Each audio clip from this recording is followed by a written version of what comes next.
Welcome to the fourth celebrity typing live stream. So this is another one on Sunday.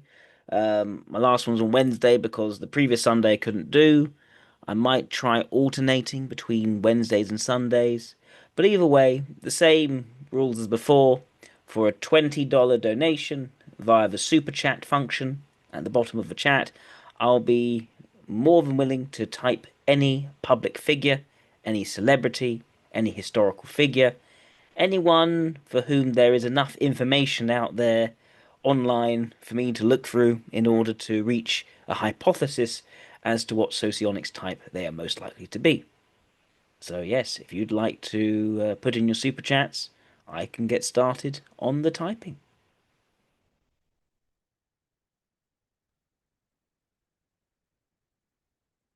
So let's see, we have 2 viewers at the moment. See if any more decide to show up.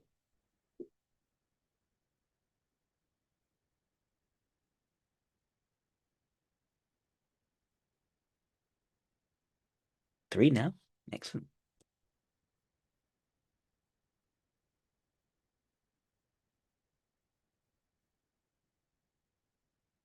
Everyone watching, the idea is for a $20 donation, I will type any public figure, any celebrity, anyone you'd like me to type for whom there is enough information for me to look at.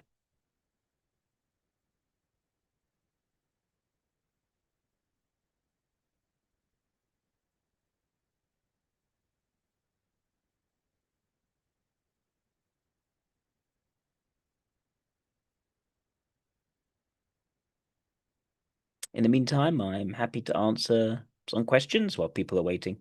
If you want to have any questions you'd like me to answer while we're waiting for someone to make a $20 donation via the super chat, happy to answer any questions. Hey, Law by Logic, how's it going?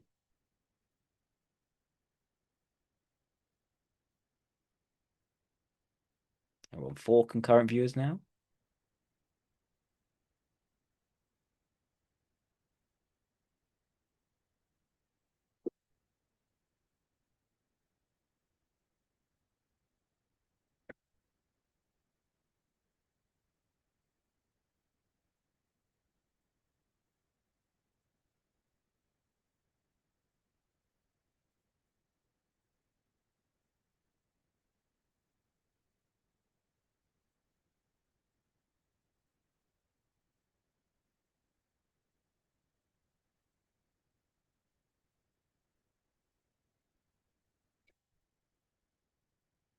So yeah, if anyone watching, again, the idea is that for $20, I will type any celebrity, any public figure.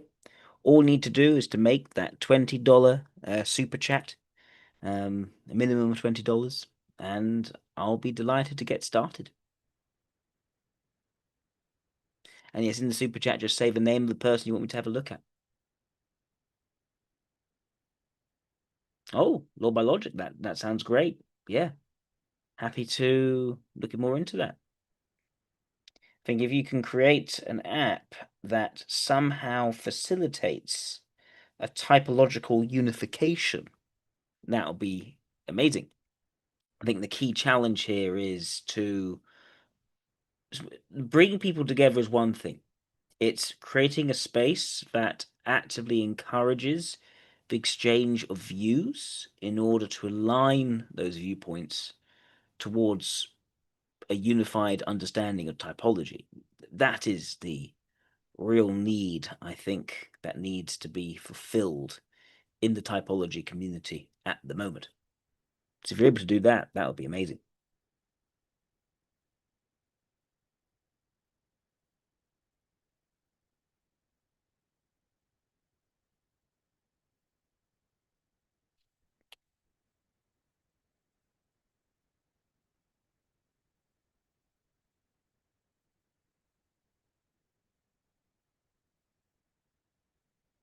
Mm.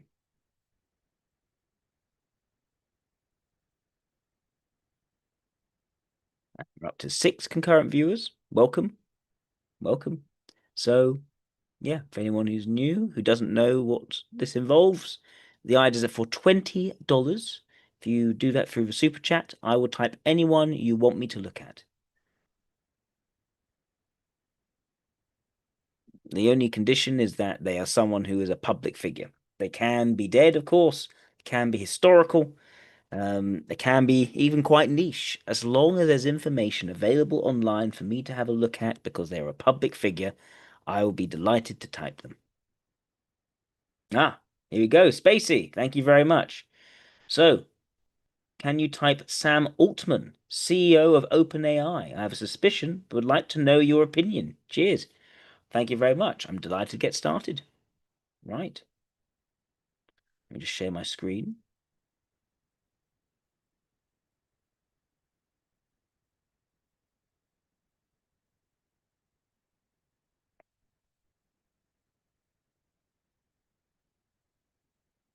There we go. Sam Altman. Definitely one I should get looking into. A key figure, I'd say. Certainly someone to consider next to Elon Musk, Steve Jobs, Bill Gates, Mark Zuckerberg's definitely highly influential. Definitely someone worth looking into and finding out. So, what can we say about Sam Altman other than that he's, of course, the CEO of OpenAI, ChatGPT?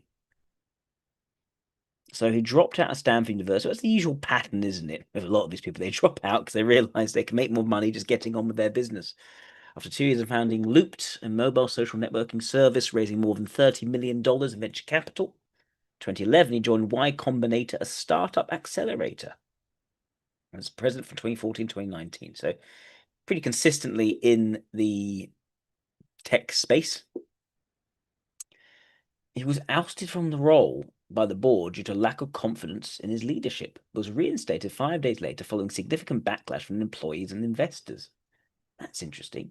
After which a new board was formed. He's chairman of clean energy companies Helion Energy and Oklo. Estimate about 1.8 billion. Let me see. Jewish parents, dermatologist, real estate broker. Yep.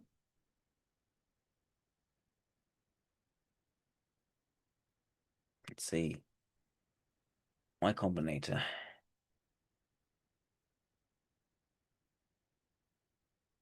Went from part-time to being the president. Expansive.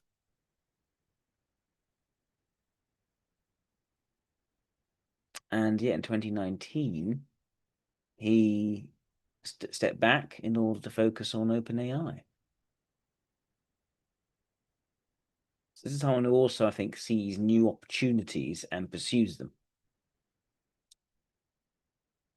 You can see what's has sort of the greatest potential in order to be effective. Biotech. He goes quite broad. Humane. Interesting. A wearable voice-operated virtual assistant device. Received poor reviews. He goes quite broad, it seems to me. He takes interest in the breadth of different things around technology. Project Covalence to help researchers rapidly launch clinical trials. And provide capital to multiple startups. He invests in technology startups and nuclear energy companies. Some of his portfolio companies include Airbnb, Stripe, and Retro Biosciences. What's Retro Biosciences? My physics is working on the world's smallest personal computer. Medical research priorities. Yep. Was the CEO of Reddit. What was he for 8 days? Interesting.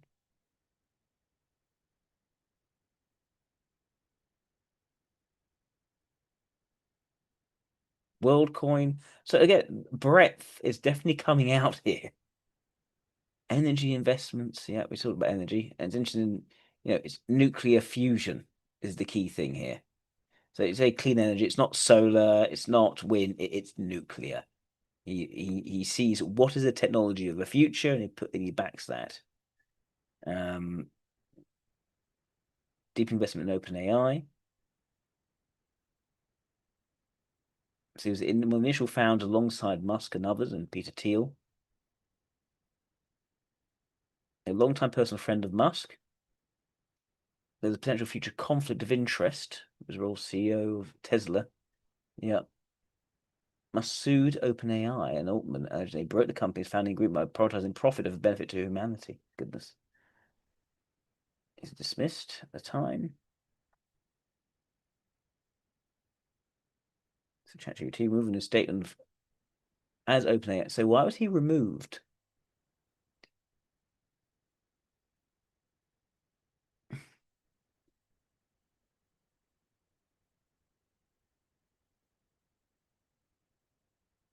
Made a decision to remove both of whom were co-founders.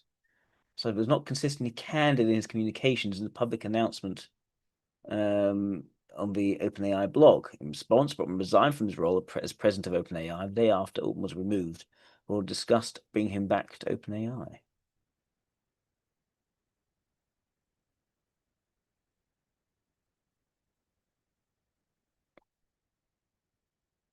Then it was announced that he'd be joining Microsoft to lead a new advanced AI research team. 2 days later, employees published an open letter to the board threatening to leave OpenAI and join Microsoft, where all employees had been promised jobs.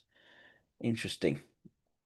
So it sounds to me as though some of the closer power dynamics he didn't particularly understand, or perhaps didn't leverage as well as he could. But then he just went public. He knew that if he set up a better company, and he was seen as being one of the clear masterminds with the talent and the ability, that people in general working for the company would follow him, and that seems to have been true. And that's how he got back in. A reconstructed board with new members Brett Taylor and Lawrence Summers. So basically, he came back stronger. He got with more loyal people around him. After OpenAI's non-disparagement agreements were exposed, Altman was accused of lying when claiming to have been unaware of the equity cancellation provision for departing employees who don't sign the agreement. The board rationale for firing Altman in 2023. Altman had withheld information, for example, by not informing the board in advance of ChatGPT's release and by not disclosing his ownership of OpenAI's startup fund. She also alleged that 2 executives reported psychological abuse from Altman and provided screenshot documentation to support their claims. So many employees feared retaliation didn't support Altman. About when Altman was Loop's CEO, the management team asked twice to find what they called deceptive and chaotic behavior. He's contemplated running for governor of California, decided not to. That's United Slate, a political project to improve US housing and healthcare policy.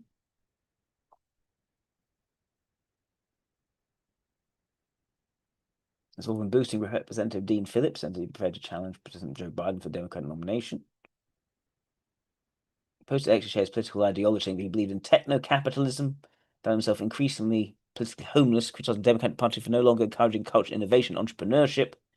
He was interviewed by Tucker Carlson, sort of the death of Suchir Balaji, and whether ChatGPT should abide by American values. It's probably an interview you probably should see. Ah, vegetarian. Okay, and what else? A future husband in Peter Thiel's hot tub. He would have given most of their wealth, but signing the Giving Pledge in 2024. He's an apocalypse preparer, has guns, gold, potassium iodide, antibiotics, batteries, water, gas, masks from the Israel Defense Forces, and a big patch of land in Big Sur he can fly to. Okay, so you can see obviously he's future oriented. Right. Okay, let's so first of all, the overall impression, most likely an LIE or an ILE, just from this look of this, the clear sense of breadth, the focus on technology, some ability to work in terms of understanding power dynamics, but not playing that so well in the close one-to-one, it appears. Not maintaining those close relationships, but still leveraging some amount of public broad appeal, which is what enabled him to then get back in after being ousted as chair. So yeah, a pretty usual profile for someone of this sort of person. Let's take a look. Oh, he's got a blog. Let's take a look at this blog.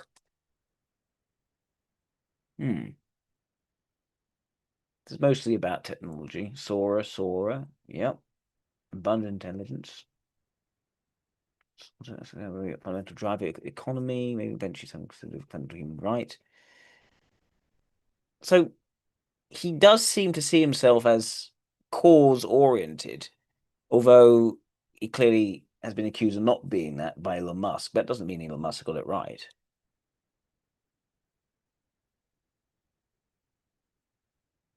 Potential singularity. The bit horizon until the start, humanity is close to building digital superintelligence, and at least for it's much less weird than it seems like it should be. We believe, and yet we have built systems that are smarter than people in many ways, which is significantly amplify the output of people by using them. It's likely part of the works behind us. The scientific insight that got us to systems like ChatGPT, no free or a hard one, but will take us very far. It's a big sense it's already more powerful than any human who has ever lived. Hundreds of millions of people rely on it. Yep. He doesn't strike me as someone who's just out there to make as much money as he can. Like the clear focus is on things which advance society. A bit like Elon Musk, you could say. Sure, AGI benefits all of humanity. Let's see if we can find an interview. We know there's one. There's one with Tucker Carlson. Let's see if there's any others first.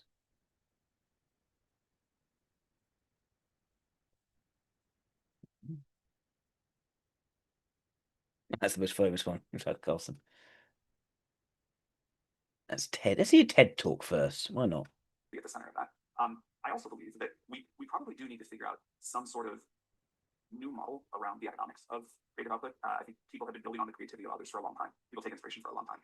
But as the access to creativity gets incredibly democratized and people are building off of each other's ideas all the time, I think there are incredible new business models that me and others are excited to explore. Exactly what that's going to look like, I'm not sure. Like clearly there's some stuff like you can't copy someone else's work, but how much inspiration can you take? If you say I want to generate art in the style of these 7 people, all of whom consented to that, how do you ethical challenges? These are like big questions. But every time throughout history, we have put better and more powerful technology in the hands of creators. Pursuit of new ideas, and is often left on the back foot about defending some of the ethical implications of what he's doing. Sure enough, it gave a talk that some quite the talk she gave was pretty impressive. And she said, "Okay, it's great, but I did not consent to this. How are we going to navigate this? Like, isn't there a way? Should it just be people who consented, or shouldn't there be a model that somehow says that any named individual in a prompt whose work is then used, they should get something for that?" So right now, if you use our mission thing and say, I want something in the style of a living artist, it won't do that. But if you say it in the style of this particular like kind of vibe, or this studio, or how long ago was this? 6 months ago. Things could have changed a lot since then. The question of like where that line should be and how people say like this is too much. We sorted it out before with copyright law and kind of what fair use is like. Also, keep in mind the way that ChatGPT is designed, it's very affirming, sometimes dangerously affirming. It will make you feel utter confidence in whatever question you've asked as being particularly insightful, and then it will sort of support you, reinforce you in that, which I find that particularly interesting in an AI, why it's been trained to be like that. In principle, you can calculate from any given prompt how much. There should be some way of being able to calculate what percentage of a subscription revenue or whatever goes towards each answer. In principle, it should be possible if one could get the rest of the rules figured out. It's obviously complicated. You could calculate some kind of revenue share. If you're a musician and you spend okay, Spacey, I'll look at Tucker. Definitely look at Tucker. Song that is inspired by what we've heard before, but a new direction. It'd be very hard for you to say like this much was from this song I heard when I was 11, this much from when I saw. That's right. But we're talking here about a situation where someone specifically in a prompt names someone. Yes, well, again, right now, if you try to like go generate an image in a name style, you just say, "Gotta just don't do it." But I think it would be cool to figure out a new model where if you say, "I want to do it in the name of this artist," and they opt in, there's a revenue model there. That's okay. I think that's a good. So I think the law should help you figure out that model quickly, and I think it'll make a huge difference actually. I want to switch topics quickly. The battle between your model and open source. How much were you shaken up by the arrival of DeepSeek? I think open source has an important place. We actually just last night hosted our first like community session to kind of decide the parameters of our open source model and how we're going to shape it. We're going to do a very powerful open source model. I think this is important. We're going to do something near the frontier. I think better than any current open source model out there. This will not be all like there will be people who use this in ways that some people in this room maybe I don't like. But there is going to be an important place for open source models as part of the constellation here. And I think we were late to act on that, but we're going to do it really well now. I mean, you're spending, it seems like an order or even orders of magnitude more than DeepSeek allegedly spent, although I know there's controversy around that. Are you confident that the actual better model is going to be recognized, or are you actually like, isn't this in some ways life-threatening to the notion that by going to massive scale, tens of billions of dollars investment, we can maintain an incredible lead? All day long, I call people and beg them to give us their GPUs. We are so incredibly constrained. Our growth is going like this. DeepSeek launch, and it didn't seem to impact it. There's other stuff that's happening. Tell us about the growth. Actually, you gave me a shocking number backstage that I have never seen growth in any company, one that I've been involved with or not, like this, like the growth of ChatGPT. It's really fun. I feel like deeply honored, but it is crazy to live through, and our teams are exhausted and stressed. We're trying to keep things up. How many users do you have now? I think the last time we said was 500 million. Interesting. That very rapidly. The recognition of exhaustion and stress. Oh, that's interesting, and also another mark I think against LIE. It's fine right now. So you're confident, you're seeing it grow, take off like a rocket, you're releasing incredible new models all the time. What are you seeing in your best internal models right now that you haven't yet shared with the world, that you would love to hear on this stage? So first of all, you asked about, when we worry about this model or that model. There will be a lot of intelligent models in the world. Very smart models will be commoditized to some degree. I think we'll have the best, and for some use, you'll want to. I'm leaning honestly, the models are not so smart. But for most of the things most people want to do, they're good enough. I hope that'll change over time because people will raise their expectations. But like if you're kind of using ChatGPT as like standard user, the model capability is very smart. But we have to build a great product, not just a great model. And so there will be a lot of people with great models, and we will try to build the best product. And people want their image gen, so story examples for the video earlier. They want to integrate with all their stuff. We just launched a new feature called still called memory, but it's way better than the memory before, where the model will get to know you over the course of your lifetime. And we have a lot more stuff to come to build like this great integrated product. And that's, I think we'll stick with that. So there'll be many models, but I think we will, I hope, continue to focus on building the best design product in the space. Enough, I saw your announcement yesterday that you've now, ChatGPT will know all of your query history. I entered. Tell me about me, ChatGPT, from what you know. And my jaw dropped, Sally. It was shocking. I knew who I was, and all these sort of interests that hopefully mostly were pretty much appropriate and shareable. But it was astonishing, and I felt the sense of real excitement, a little bit queasy, but mainly excitement actually at how much more that would allow it to be useful to me. One of our researchers tweeted, kind of like yesterday, this morning, that the upload happens bit by bit. It's not, it's not that you plug your brain in one day, but it's you will. The pattern of it's an ILE-ish pattern of exploring ideas, of creating new technologies to benefit humanity, but missing that sense of a person's personal preferences and a need for privacy, a need for independence. I don't figure out exactly like that, but yeah, I think this is AI. You don't have to just the sort of thing which he's missing. Say I have a question, give me an answer. I'm thinking highly. Yeah. Let's try Tucker. So what have you seen that's coming up internally that you think is going to open people's minds? Give us at least a hint of what the next big door dropper is. Oh God, Elon Musk and the mysterious death of his former employee. Definitely watch that one. Of course, so ChatGPT or AIs. I'll turn down the speed because there's a cadence which I want to catch. Reason. Seems like they can reason. They can make independent judgments. They produce results that were not programmed in. They kind of come to conclusions. They seem like they're alive. Are they alive? Is it alive? No, and I don't think they seem alive, but I understand where that comes from. They don't do anything unless you ask, right? Like they're just sitting there kind of waiting. They don't have like a sense of agency. That's the same thing as Mark Zuckerberg has, by the way. Or that sense is something missing in terms of people's personal needs around privacy. Spoke to someone who's involved in at scale of the development of the technology who said they lie. Have you ever seen that? They hallucinate all the time, yeah. Or not all the time. They used to hallucinate all the time. They now hallucinate a little bit. What does that mean? What's the distinction between hallucinating and lying? If you ask, again, this has gotten much better, but in the early days, if you asked, in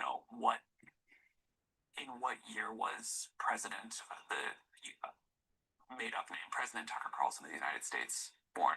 Mm-hmm. What it should say is, I don't think Tucker Carlson was ever president of the United States. Right.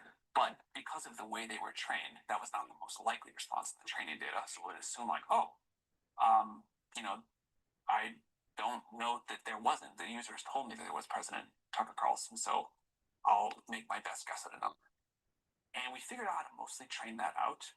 There are still examples of this problem, but it's not mostly trained out, though, is it? I think it is something we will get fully solved, and we've already made, in the GPT-5 era, a huge amount of progress towards that. But even what you just described, no, to be fair, I've seen examples of it not. Or certainly I have seen examples of it challenging. To be fair, just watched a demonstration of it, and it doesn't seem quite like a machine. It seems like it has the spark of life to it. Do you check that at all? So in that example, like the mathematically most likely answer as it's sort of calculating through its weights was not, there was never this precedent. It was the user must know what they're talking about. It must be here. And so mathematically, the most likely answer is a number. Now, again, we figured out how to overcome that. But in what you saw there, I think it's like, I feel like I have to kind of like hold these two simultaneous ideas in my head. One is all of this stuff is happening because a big computer very quickly is multiplying large numbers in these big, huge matrices together, and those are correlating with words that are being put out one or the other. On the other hand, the subjective experience of using that feels like it's beyond just a really fancy calculator, and it is useful to me, it is surprising to me in ways that are beyond what that mathematical reality would seem to suggest. Yeah. And so the obvious conclusion is it has a kind of autonomy or a spirit within it. And I know that a lot of people in their experience of it reach that conclusion. There's something divine about this. There's something that's bigger than the sum total of the human inputs. And so they worship it. There's a spiritual component to it. Do you detect that? Have you ever felt that? No, there's nothing to me at all that feels divine about it or spiritual in any way. But I am also like a tech nerd, and I kind of look at everything through that lens. So what are your spiritual views? I'm Jewish, and I would say I have like a fairly traditional view of the world that way. So you're religious. You believe in God? I'm not like a literal. I'm not like a literalist on the Bible, but I'm not someone who says like I'm culturally Jewish. Like if you ask me, I understand I'm Jewish. Do you believe in God? Do you believe that there is a force larger than people that created the earth, set down a specific order for living, that there's an absolute morality attached that comes from that God? I think probably like most other people, I'm somewhat confused on this, but I believe there is something bigger going on than, can be explained by physics, yes. So you think the earth and the people were created by something? It wasn't just like a spontaneous accident? When I say that, it does not feel like a spontaneous accident, yeah. I don't think I have the answer. I don't think I know like exactly what happened, but I think there is a mystery beyond my comprehension here going on. Have you ever felt communication from that force, or from any force beyond people, beyond the material? No, not really. I ask because it seems like the technology that you're creating or shepherding into existence will have more power than people. On this current trajectory, I mean, that will happen. Who knows what will actually happen? But like the graph suggests it, and so that would give you, more power than any living person. So I'm just wondering how you see that. I used to worry about something like that much more. I think what will happen. I used to worry a lot about the concentration of power in one or a handful of people or companies because of AI. Yeah. What it looks like to me now, and again, this may evolve again over time, is that it'll be a huge up-leveling of people where everybody will be a lot more powerful, or everybody embraces technology a lot more powerful. But that's actually okay. That scares me much less than a small number of people getting a ton more power.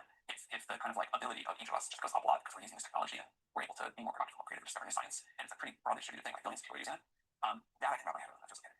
So you don't think this will result in a radical concentration of power? It looks like not, but again, the trajectory can shift again. We have to adapt. I used to be very worried about that, and I think the kind of conception a lot of us in the field had about how this might go could have led to a world like that. But what's happening now is tons of people use ChatGPT and other chatbots, and they're all more capable. They're all kind of doing more. They're all able to achieve more, starting businesses, come up with new knowledge, and that feels pretty good. So if it's nothing more than a machine and just the product of its inputs, then the two obvious questions: like, what are the inputs? Like, what's the moral framework that's been put into the technology? Like, what is right or wrong according to ChatGPT? I mean, it's an answer question. Yeah. So on that one, someone said something early on in ChatGPT when it really stuck with me. Which if one person at a lunch table says something like, we're trying to train this to be like a human, we're trying to learn like a human does, read these books or whatever. And then another person said, no, we're really like training this to be like the collective of all of humanity. We're meaning everything. We're trying to learn everything. We're trying to see all these perspectives. And if we do our job right, all of humanity, good, bad, very diverse set of perspectives, some things that we'll feel really good about, some things we'll feel bad about, that's all in there. Like this is learning the kind of collective experience, knowledge. Learning the collective experience of humanity. Then we do align it and behave one way or another and say, millions of this question. Oh yeah, he's. And we have this thing called the multi-spec where we try to say, here's. I think he's annihilate. I think it's an elite. The sense of, you know, we're getting all this collective data about all of humanity. There's a sense of, oh, I've definitely worried about, the concentration of power and the rest, but we're seeing people being leveled up altogether. And it's the idea of seeing ChatGPT as a public utility that levels everyone up, that unlocks new possibilities through the collection of different perspectives. So I'm very much leaning more towards ILE from at least listening to his reasoning, far more so than LIE. I think there isn't that sense of independent personal achievement as the public side of him, of what his values are, the clear mission that he's bringing.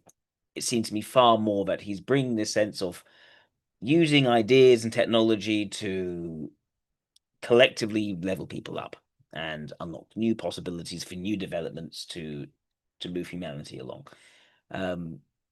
It sounds to me far much more like an Eiley. And the areas of criticism, it's what other people are bringing. He has his defense of, oh yes, I've considered that a lot. Oh yes, yes, there are ethical matters in terms of privacy and all the rest. But again, it's more he's made to think about that rather than something which he thinks about much himself, at least from what seems to be what he's doing and what other people then feel the need to remind him of.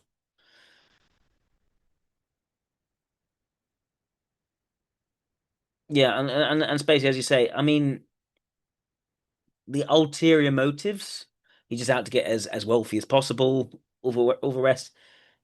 Typically, if LI is doing that, they may invest in some companies around that, but it's more about, okay, what they deem to be most profitable.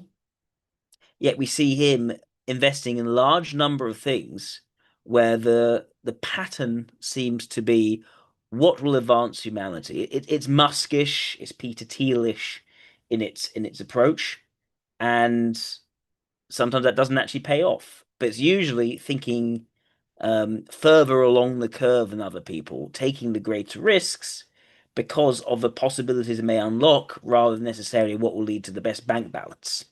And even with ChatGPT, you know, he is one of he's one of the people who sort of caught the wind in the sails or something which took over everything, and he's been struggling to try and keep up. He's complaining about the pressure to some degree that he's been put under because of this. Everyone's exhausted. Um, but yeah, it's an idea of a public utility being unlocked and for all of humanity to benefit from. And yeah, I think if you were an LIE, I think he wouldn't necessarily be moving so quickly at the expense of privacy and all these other sorts of issues. And also the risk of actually having an AI doing potentially dangerous things. Um, he leans far more towards pressing the button than being sort of caught up in the negative outcomes alongside the positive opportunities. Plus, okay, in terms of cadence, the reason I wanted to measure the cadence, I wanted to get a sense of his energy. I wanted to get a sense of, is he someone who is very intense in his tone and it's coming across, or vice versa, if he's someone who's very sort of, if there's a certain slowness and sort of docility to him. I was trying to get that sense just as a benchmark before I sped things up, which would then cause him to lose that sense of natural cadence, which I think is useful for understanding extroverted sensation in someone and even extroverted ethics. It's a good thing to read as a certain clue. Um, so yeah, not that these things are ironclad rules either, but they are useful clues for understanding the type. I think someone else asked me something, which was how do I go about typing? X-Ray 52909 was asking me how to go about typing. Do I start with quadras, dichotomies, whatever sticks out? It's whatever sticks out. Information will present itself to you, and you have to be able to catch whatever it is that falls into your net and analyze it. Simple as that. If you follow a certain chronology, the chronology will not necessarily match the reality of the information that's presented to you. So there's no point doing that. And there's no reason why in socionics anything has to be worked out first. You look at what's most clear and then you narrow it down from there. Now, in the case of Sam Altman, the strengths are very, very clear. The values, yeah, I was trying to look at more things to try and get a sense of the values from him.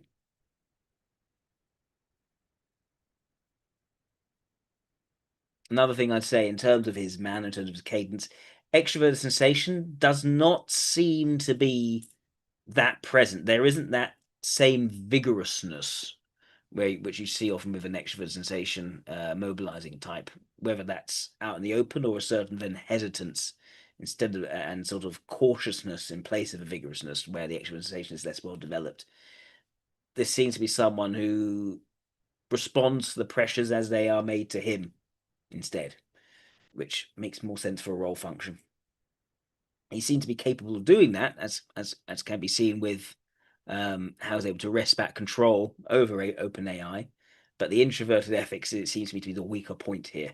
The lack of not candid enough with what he's doing and why and how he's treating information and what he's releasing and alienating certain close relationships, but then staking his future career on his appeal to the regular employee who has had less direct exposure to him, but more about his image and staking his career on that and winning as a result of that.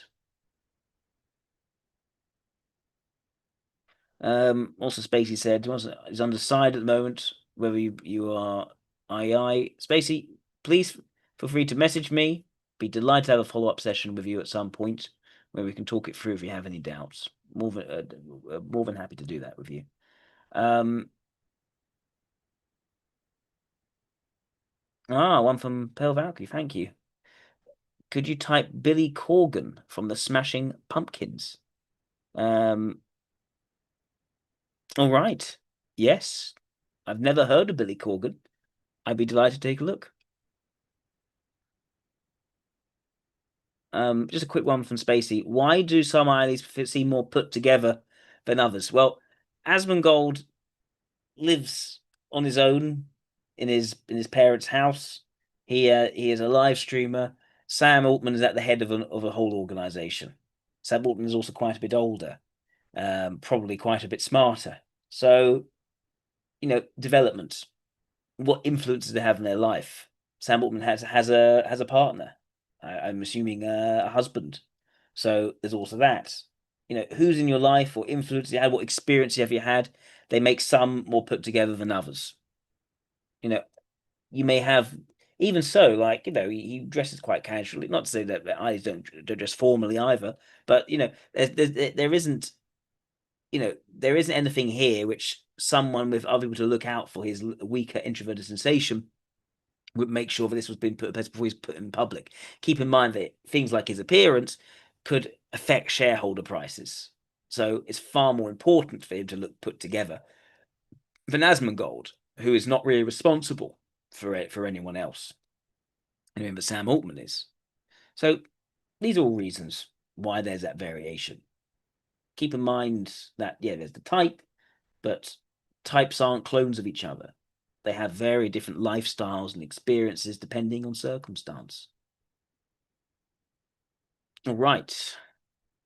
So let's go on to Billy Corgan from the Smashing Pumpkins. Let's take a look. Billy Corgan, American guitarist and songwriter. William Patrick Corgan, born in 1967. He's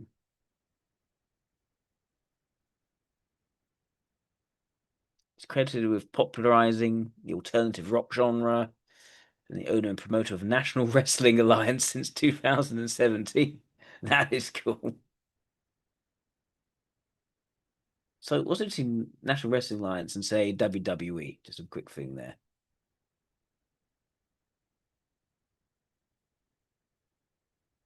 Sole governing body for professional wrestling in the United States. It's owned by Billy Corgan. It wasn't founded by Billy Corgan. No. But he's taken it on. He owns it now.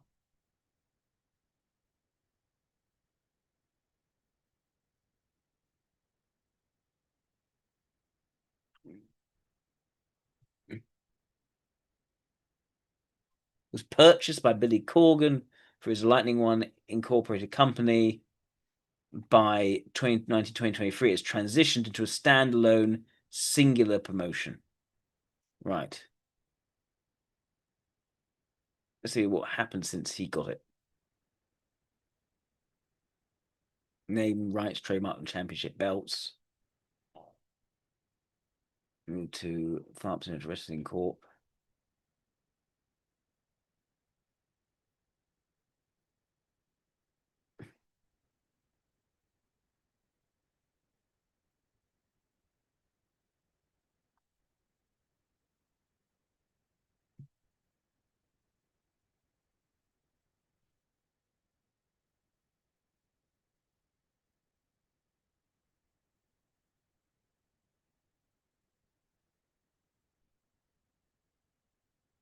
So, just going to check.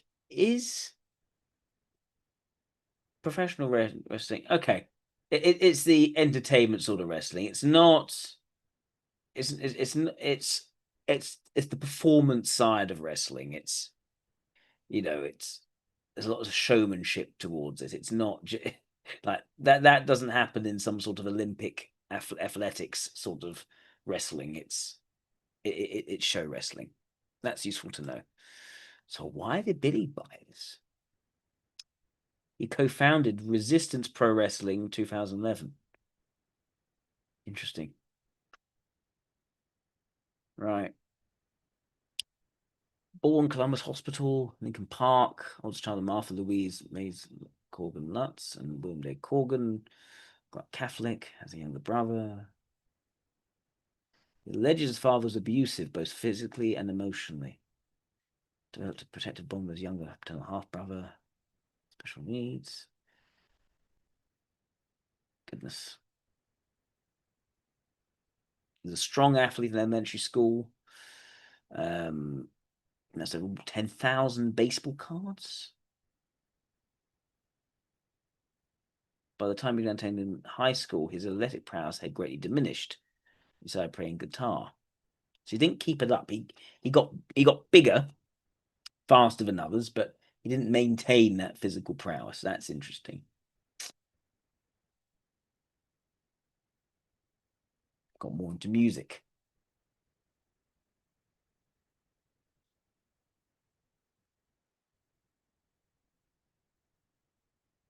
Early career. Didn't like the Chicago music. Played guitar in Chicago band Deep Blue Dream. He left the band to focus on Smashing Pumpkins. So the key thing here, he likes to set up his own things. He doesn't want to just be in the team. He wants to set up his own vision, as it is with the Smashing Pumpkins.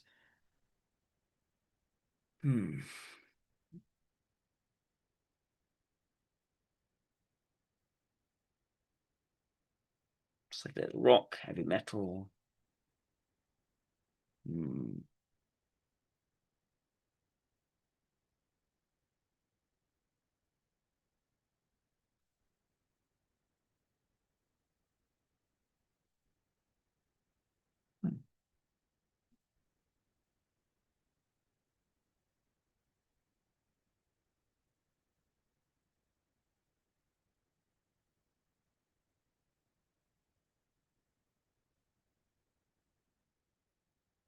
Smashing Pumpkins until 2000. So why does Smashing Pumpkins end? Goodness. Heroin overdose. James arrested. Goodness. He was fired. Continues the trio. The shake-up cover with Corgan going through a divorce. His mother influenced a somber mood of the band's next album. Darker, more subdued, and heavily electronic sound. And alternative rock was declining mainstream cachet.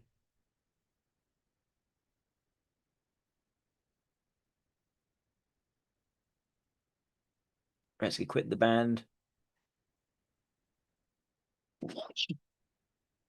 2000, the band released Machina 2, free of the internet, and broke up at the end of the year, playing the last show. Right, okay. So they had difficulties. When you realized you were chambered to form the band's Zwan.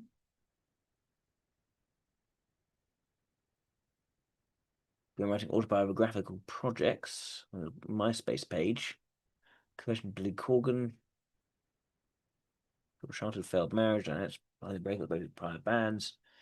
Comes that the Smashing Pumpkins endured the departure of Retsky, who called a mean-spirited drug addict, and to break up in 2000, largely because of Iha's desire to leave the group. He called his former bandmates dirty, filthy people who have no self-respect or class. Never have I met such creatures who feel so entitled to all, yet contribute so little, not only to my life, but the culture and the world in general. The world's on the brink of wars and mass terror, and their concern is whether or not their indie friends still like them. Goodness. They were his band members for 12 years. 2005 to present. So a full-page ad in Chicago's 2 major newspapers, designed to reform the Smashing Pumpkins, and Chamberlain accepted Corgan's offer for a reunion. Oh, hang on, no. Sorry, I take that back. He wasn't with them for 12 years. He was with them for 4 years. There we go. It wasn't talking about the Smashing Pumpkins. It was talking about Zwan. Gotcha. Okay.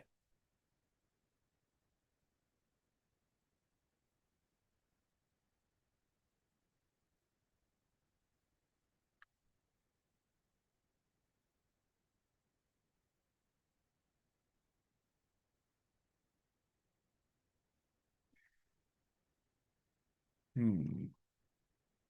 he got together with Smashing Pumpkins again, with Chamberlain, reuniting.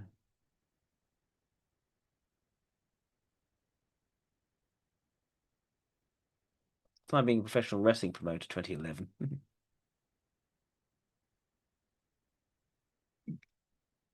Labor of Love, an album from his heart. Claiming not so host a live stream charity show to benefit the victims of shooting.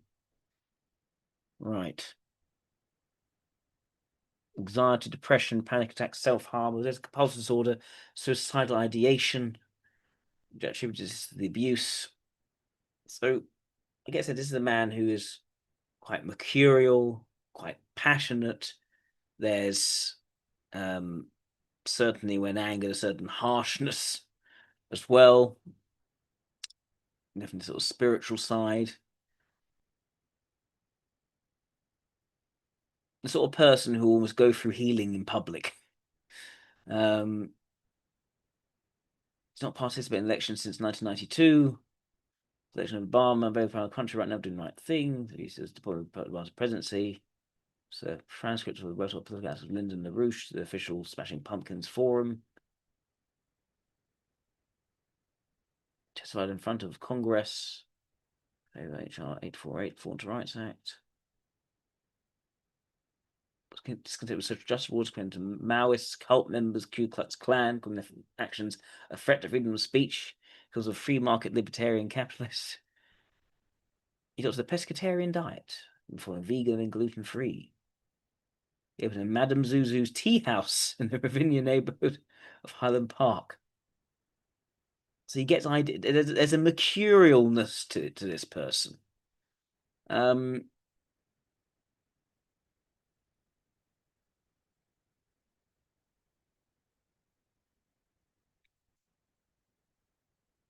So could be maybe IE, could be a particularly eccentric LIE even. But I wouldn't rule out SCE or SLE at this point. I definitely think extrovert sensation is in a leading or mobilizing position. I lean more towards mobilizing at this point. I need to see a bit more. Let's see what we can find on Billy Corgan.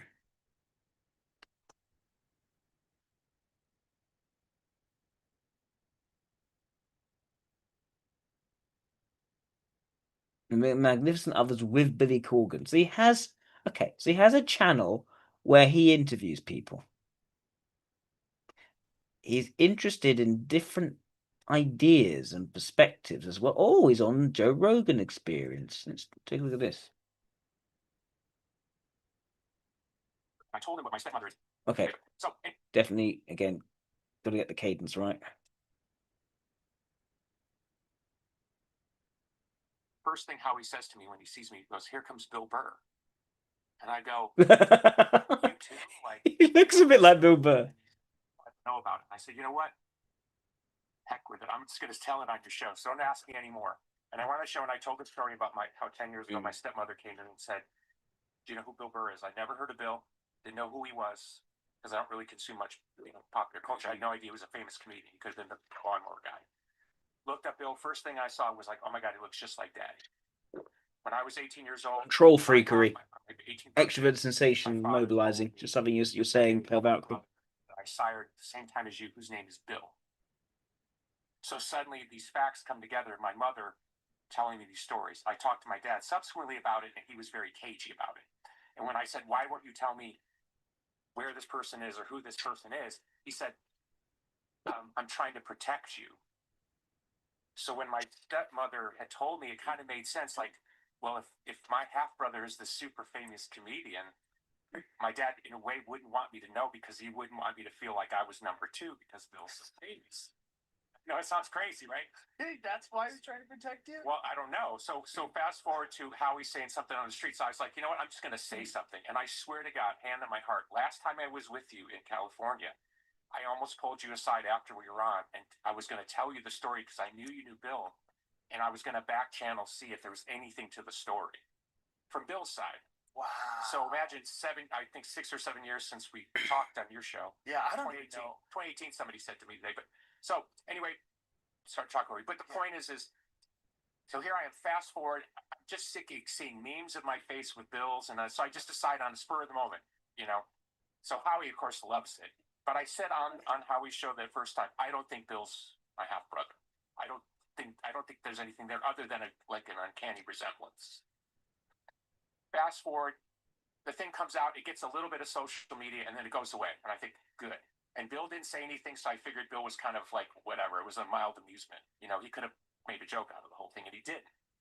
So then Howie calls me, and I'm in LA working recently, and Howie's like, "Will you come on the show? Bill's going to be on." And I said, "Is Bill cool with it?" "Oh, yeah, no problem." So then I go there, and it's like, it turns into this thing that you see. I want to see some quotes.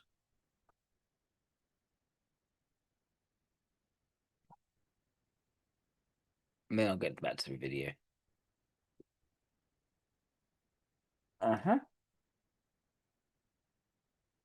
Well, basic person wants to talk about material culture, interculture. I think about God, cats, nature.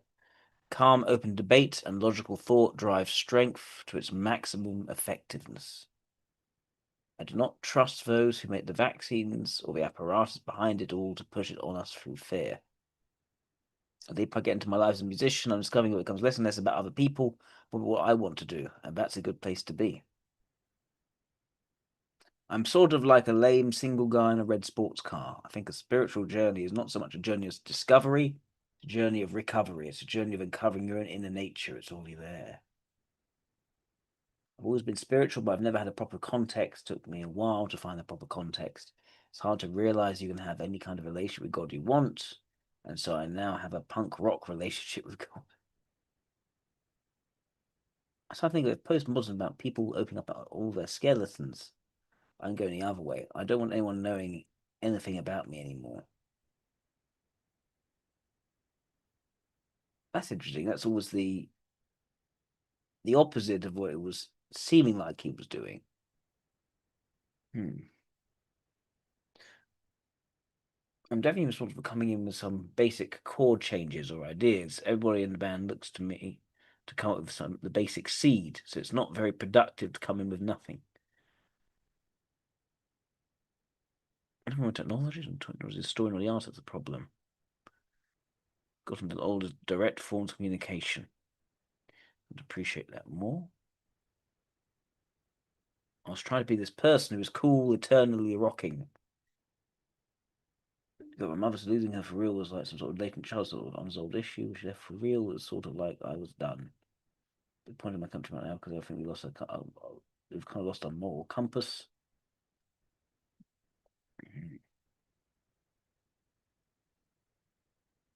If I'm resistant to something, it means there's something wrong. Resistance to me is a sign of fear. I'm always fighting not to repeat myself. Just being a poser and being something so emotionally challenged, they're kind of just doing their best to show you what they've got. I mean, it's a weird, crippled character, but you've got to take your lumps. Tends to be reactionary. Turned into a whining society. Indie world won't have me, and mainstream world treats like an alien, but here I am still floating in between these two worlds. I'm not sure yet on EIE versus LIE from these quotes.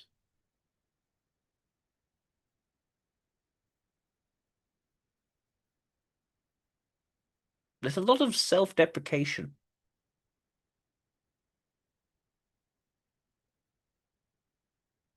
It's a sort of self-deprecation of, I'm just a mess. It's not the self-deprecation of I'm no better than anyone else. It's more that I'm just a mess. I'm almost a bit of a freak.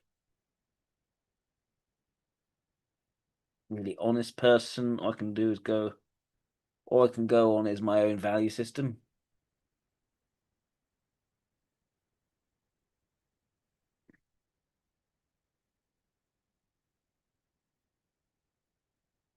I went to see a shaman. He put his hands on me and I cried like a baby for an hour. Definitely mercurial.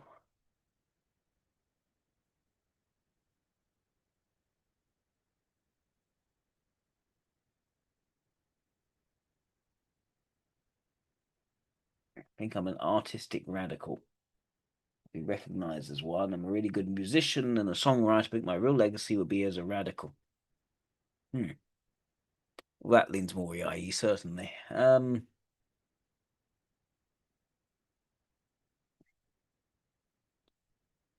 don't have any sentimental notion about how people are going to remember me.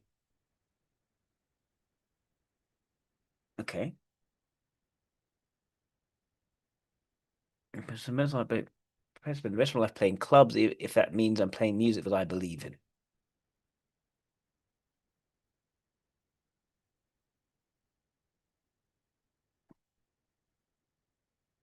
I'm not set yet. I'm really not set. Need to see more. Happening on camera. It's weirdness times. It's like a skit, but it's real. And Bill's on me, then Bill's on Howie, and it gets just okay. So I just told you basically everything I know. Okay, I have people I've known for 20, 30 years coming up to me going, "What do you think?" And I said, "I don't think we're related. I mean, yeah, there's a resemblance. Okay, I need to but get past this Well, did you whole get a Bill DNA? Burr thing. Cost to find out if someone's your sibling, Jamie. Let's find out. It can't be that much money. It's 2025. I'll do it. Maybe get the sponsor. Yes, maybe 23andMe, but didn't they get sell out to somebody? Somebody buy them? $200. There you go. I'll pay $200 to find out. Why would you want to know? If I thought somebody was my half brother, I'd be like, for real? I don't think it's necessary. If I found out Sebastian Maniscalco was my half brother, I'd be like, I can kind of see that. Maybe. Again, all I know is I don't think, but when I look at him, he looks just like my father. Right. Like he doesn't look. We look similar-ish, but when I look at We're still talking about Bill Burr. Right. I mean, it's all hard to do. Anything at the highest level, it's hard to do. That's true. You're doing arena shows. I've watched a lot of people perform in front of arenas singing. It's hard. That's a hard thing to do. Most people will freak the fuck out. Yeah, I don't know. That part doesn't bother me, strangely. Well, that's why you're good at it. Right. I feel like I kind of know what I'm doing up there for some reason. Well, also, I think it's like there's a build up, right? You start working. And to see some of his performance. Make your way to larger places, and then eventually sell more. See what he does. Like Smashing Pumpkins is like they burst on the scene and sort of you guys kept getting more and more popular, so you kind of got accustomed to it. Yeah, you do normalize to the you insanity of standing in front of 10,000 Same people. as comedy. You normalize. What's the biggest show you've ever done in comedy? 25,000. That's a lot of people. Yeah, me and Chappelle, we sold out the Tacoma Dome. And we were standing backstage. I'll never forget it. He looked at me like right before he goes on stage. He goes, "Not a lot of motherfuckers get to do this." We were just laughing how much fun we were having. 25,000 people. It was crazy. In the round too. In the round. Yeah. It was very fun though. It was very fun. I actually know Dave from way back in the day. He's the best. When he first came, we used to hang out a little bit. So I feel like it's cool that I knew him. Like, what year is this? Like remember he did like a couple things on SNL like really early on, or he was kind of around TV. It was like when the first year he was on television. I remember I'd see him in New York and he was hanging out with some other. Maybe it was because he was hanging out with SNL people. We get a bit further in. I'd see him. They only had UFC 313 is back in Vegas. $50. old Lennox Lewis at Madison Square Garden. Oh wow! And I was hanging out with all the cool people at the time. So I'm in the fourth row, and it was infamously a draw. It was almost all English tourists that had come in for the fight. They were booing the national anthem. I mean, it was a pretty riotous atmosphere. And you know, you think about fights, but it was a pretty boring fight. And Lewis seemed to be a little bit more agile because of youth and all that. Anyway, so right when you know, they're in whatever they're doing, HBO, they're over there in the corner, they're doing their bit, you know what I mean? They're talking before they go to the scorecards. And a guy leans forward, the ref, to tell someone in the second row, might have been Don King. And I heard him go, "It's a draw." Right? So I knew it was a draw, like it's like it's always songs before they announced it. And I was with a lot of well-known people. And I said, "Run." And they're like, "What do you mean?" I said, "We got to run." Like, and I started grabbing people and we ran out of Madison Square Garden. And we're almost totally out the building, you know, kind of where you get to the concourse part and you hear the decision and it's like, and people started like, here comes the riot vibe. Really? So somehow we ended up because it got it because the decision was bad? Well, the English people didn't like it. It was a draw. Oh. Because Holyfield was on the older side and right. I don't know. It's not a well-renowned fight. I can't remember it. It was just a draw. It was a stone cold boring fight, but because it was a draw and all these English people were mad, Don King was involved. So it was like all that typical brouhaha that was going on in boxing at the time. Anyway, so because of suddenly the riotous or potentially riotous situation, the police started like making people go. I'm not going to get much from this story. I'm going to check some of this.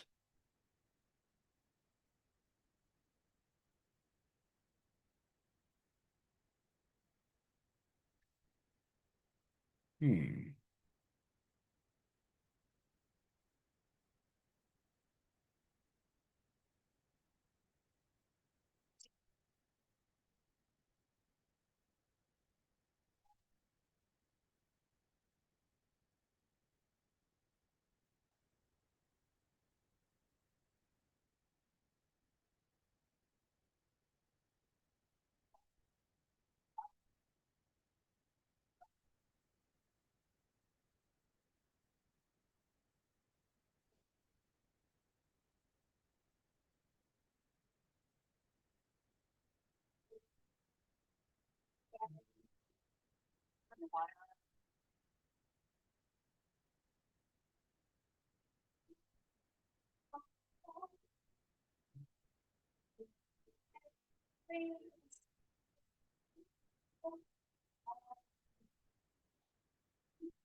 There's almost something too awkward about the music.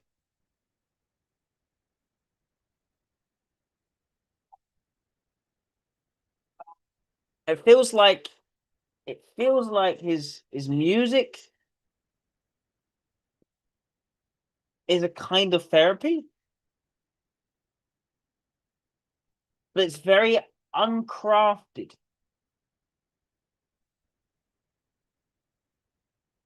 Like, it's all that sort of awkwardness out there. It's uncrafted.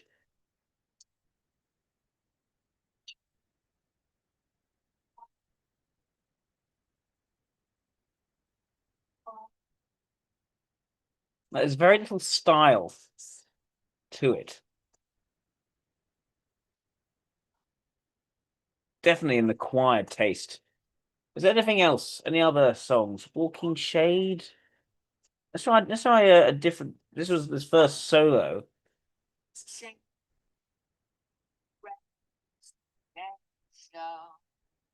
His Smashing Pumpkins discography. Gish. Very early one. All right, let me pause that. No, stop, stop. Gish.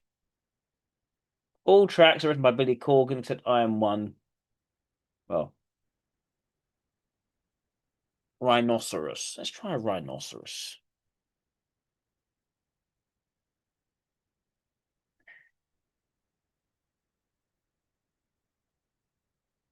Smashing Pumpkins.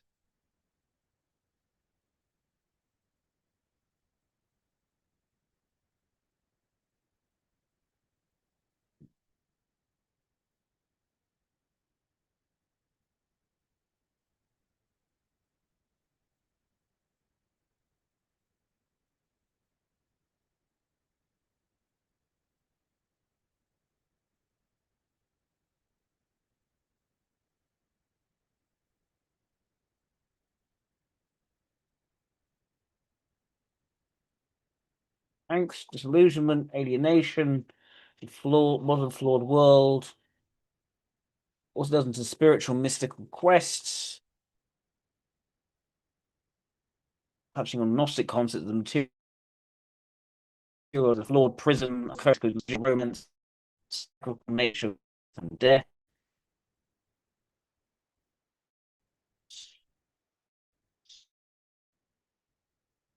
Reconciliation,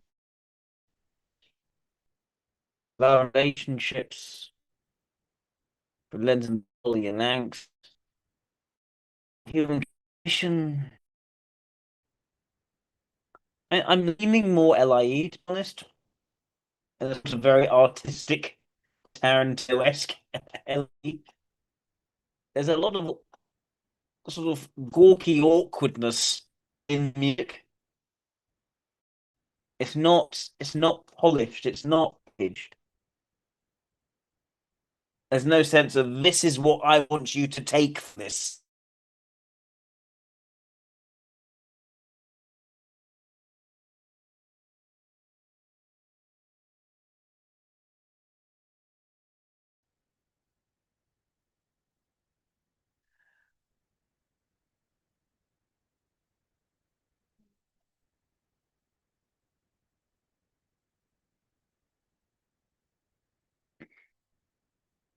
Okay, this is where I've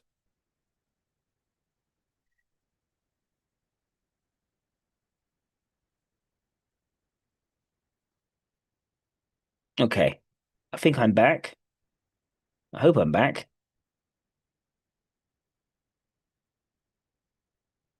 Yeah. Can people see me?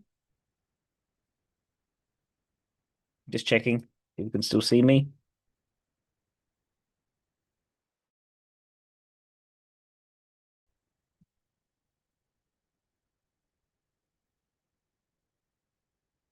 Yep. Okay, good. I'm back. Marvelous. Where was I?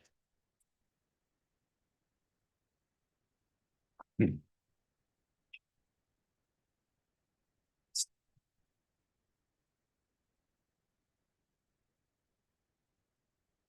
Okay. So yeah, again, the feeling for him, there's lots of angst, there's lots of problems he's trying to sort of work through. There's a very sort of out there awkwardness. I think the trauma can't be dismissed. That being sort of the cause for him wanting to do this, to almost heal through music. Calling. It sounded amazing. See how far I could take it. Really spend time on the production performances. For me, that was a godsend because I was used to doing records at all the indie labels, but for 3 or 4 days. Had luxury spent hours on the guitar tone or tuning the drums. How to detect all these things. I was only to think I found a comrade in arms who wanted to push me. Who he wanted me to push him.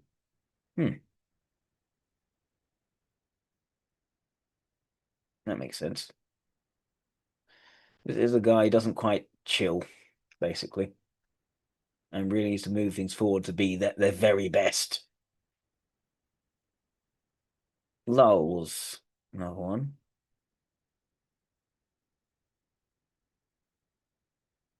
So you can go to some of the other. Yes, time is dream. A door? Let's try a door.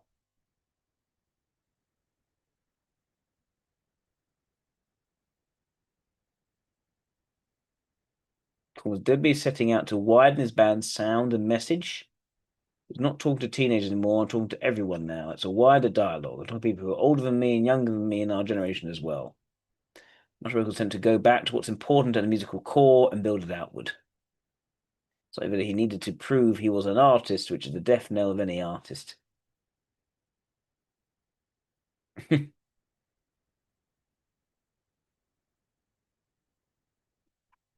That sounds almost like a role extroverted ethics to some degree.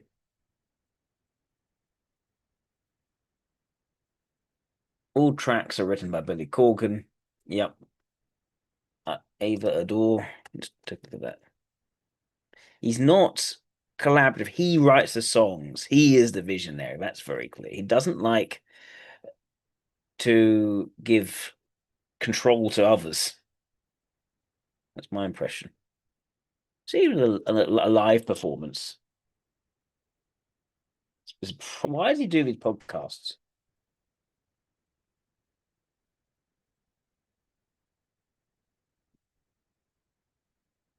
The Magnificent Others with Billy Corgan. Malcolm McDowell as a third person. That's interesting.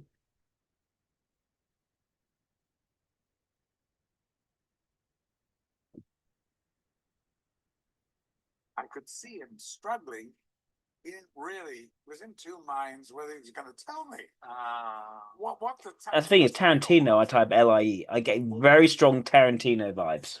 Clockwork Orange. Somebody asked me how I got to be cast, and I went, "Oh, I think he saw it."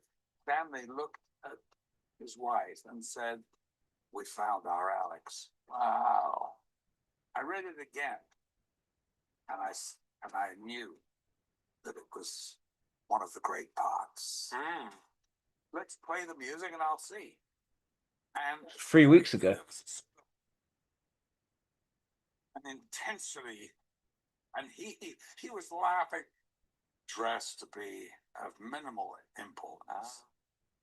And but here's a man who would import a palm tree from Vietnam or something, you know what I mean? Well, he put it, he was absolutely brilliant on the technical side. Anything technical, Stanley was the man. You could argue the greatest ever on that level. Without a question. I mean, 2001 is one of the most extraordinary feats of special effects ever. And it took... Thanks, Chris. Have a good night. Science fiction on a millennium jump. Before Stanley, and oh Jesus, I knew some being. I go, what? He goes, oh, darling, I just speeded. Why is he doing this? Gotta get out of here. And he literally did. Craft Legacy. It was fast, but that's a one way of doing it. Yeah, no, just because this version of Coriolanus that's out there, that I think it's the only time it's ever been turned into Mission Star Chef. I was shameful of my story. I didn't tell hardly anything. How did you personally because the renowned chef Curtis Duffy's full of extraordinary joke behind his Michelin star career, child marked by tragedy by one of America's most celebrated culinary artists. Loss shaped his drive, creativity, and obsession with excellence. It's interesting. His first choice was as a chef who had, again, a deeply, almost a sort of a tragic story from that loss, he had drive, almost initiative and obsession with excellence. He's chosen this person because he sees himself in this person, in Curtis Duffy. Part 2. Rudy Tharzo. It's emotional continuation about the heartbreak moment. He lost his bandmate and friend.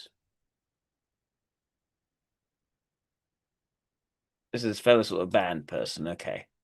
This one's more of a musical connection. Malcolm Downs, excellence in craft. John 5, not sure that is. Daryl Hall. Is part 1, part 2? Who's Daryl Hall? When I'm on stage, I'm the focal point, and that's what. Another person on That's what I stage. do. You've been such a successful hit maker. Don't think You're able about to it. take The away answer from is she's gone. puppy. Because again, your ability to move through genres. My philosophy is don't think about it. Yeah, I worked with we Don't think about it, he says. Bowie to Billy Paul. Some more. Let's see. Is it? Yeah. Another singer. So most of it's musical. There's ones that aren't musical. That's interesting. A monopoly on Carrot Top. He's the comedian, isn't he? See America as it probably really is. You get that cross. Yeah, we get everybody, even Louisiana. Yeah. Even Louisiana come. I said show and tell with liquor. That's what I am. You go to a comedy club and I got Chasing approval, racing creative freedom, find enjoy making people laugh, also influence shaped his persona. Top this, the name of the special. It's quite a sort of Top this. detailed write-up as well.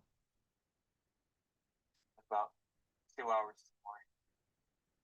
Deep diving into your life. Oh, They'd come into the A room from the B room with literally a Musical music. cash. It's almost all musical. It's become almost all musical. That started off, and the person he wanted to speak to was a Michelin star chef, and then Malcolm McDowell after the movie Sideways. Part 1 seems to have been cut for some reason. Sauce. Like Danny Elfman, he's it was kind of nobody knew what to do, and then Score stood out. I was offered every quirky comedy made in Hollywood. Yeah, for the next 5 years. It was like half into composing, trying to be uninspired in both rock and classical circles. Where he thrives in creative resistance. Art, identify what it means to finally feel seen on your own terms. When I was writing, my 10-year-old daughter was hearing every song and approving it as I did it. You've been He looks for people to identify with, individual people to identify with, and there's an attraction to competence.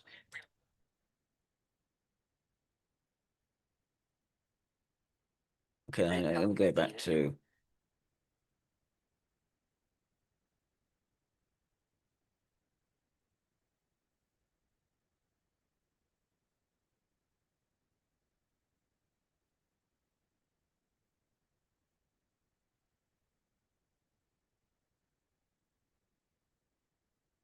I'm gonna find another interview, not one with Joe Rogan. It's a bit too chatty.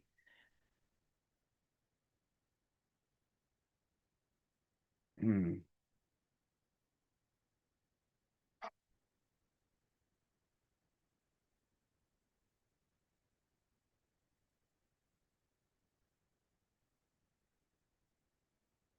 For years I've really struggled to find a great lead sound. It was a constant source of aggravation because I just couldn't get what I wanted because I used so much high gain in my rhythm sound. You can't just throw another high gain thing as much as you can in the studio and really kind of dial in the sound. Because of the universal application that you need. And in most guitar players' cases, It's technical already. Like, well, you have the one pedal that would be your lead pedal. So for years, I was using that kind of setup, and I wanted to smash everything in half because I could never get what I wanted for all the songs that I was playing lead on. And I'm a recent convert to this new Line 6 HX effects thing. I've used Line 6 stuff in the past. it was certainly impressive, but I found it really didn't apply Guitar center. to what I would Sounds call the like- upper echelon professional level of. This is a guy who understands the technical side of his craft. I felt it was a great tool for musicians getting started because it gave them this great palette. But for me, I just didn't feel the sonics were there. So when they sent this thing recently to me, I was honestly very skeptical because I've been down this road before with these multi-effects where they're supposed to have 100 pedals in a box. Absolutely blown away by this unit.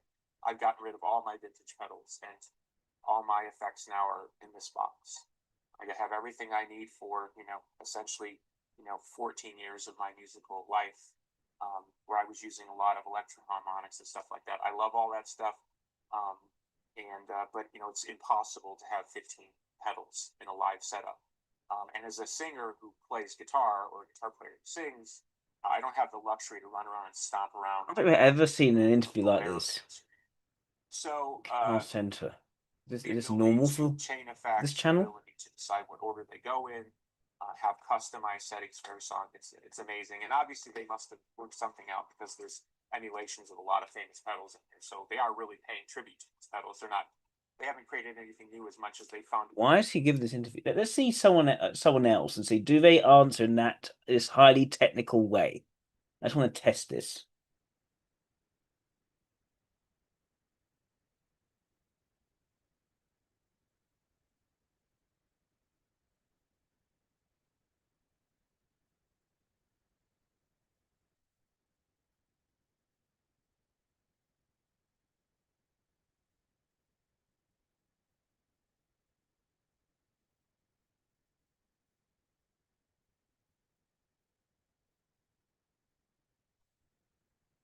Give me more of the sound of.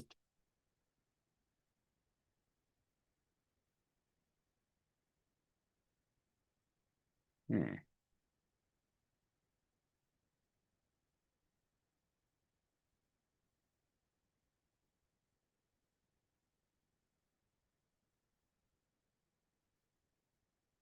This is him playing the music. It's not. It's not him. This person getting geeky. Jeff Schroeder. Okay, this is a close comparison.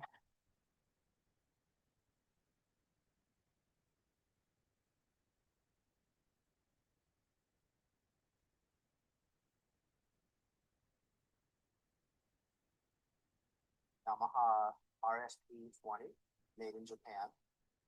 It's pretty much stock, except these are rail hammer pickups designed by Joe Naylor. This is, I think, the Alnico Grande, and this is the Hyper Vintage. So this is like a fairly high output. I think maybe attack in the Seymour Duncan JB range. And then this is a little more PEF voice, but it's definitely high.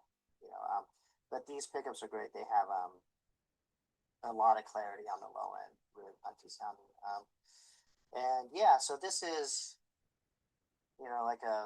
like more of like a rock type of guitar that I would use on heavier songs. And right now I'm using on some like drop key stuff, Hummer, Drown, those songs. If I'm in the middle position, So who is the bridge? who's Jeff Schroeder? Let me just check.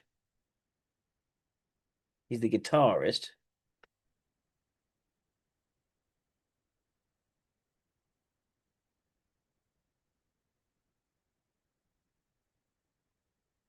Former guitarist in terms of rock band, Smashing Pumpkins, born with them 2027 2023. Okay. So also technical. Do we just for any other sound of Christone Kingfish Ingram?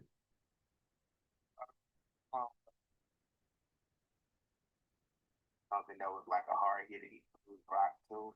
There was a lot of talent, in my town, but some people they don't want to push the envelope and leap, and take that leap of faith and leave.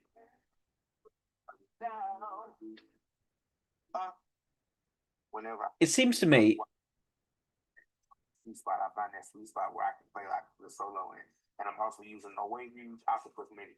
That one is just pretty much delay, and I add that like maybe like color every now and then. this is far less technical. Far less technical, more about him playing. Pretty big. Okay. collect on DVD.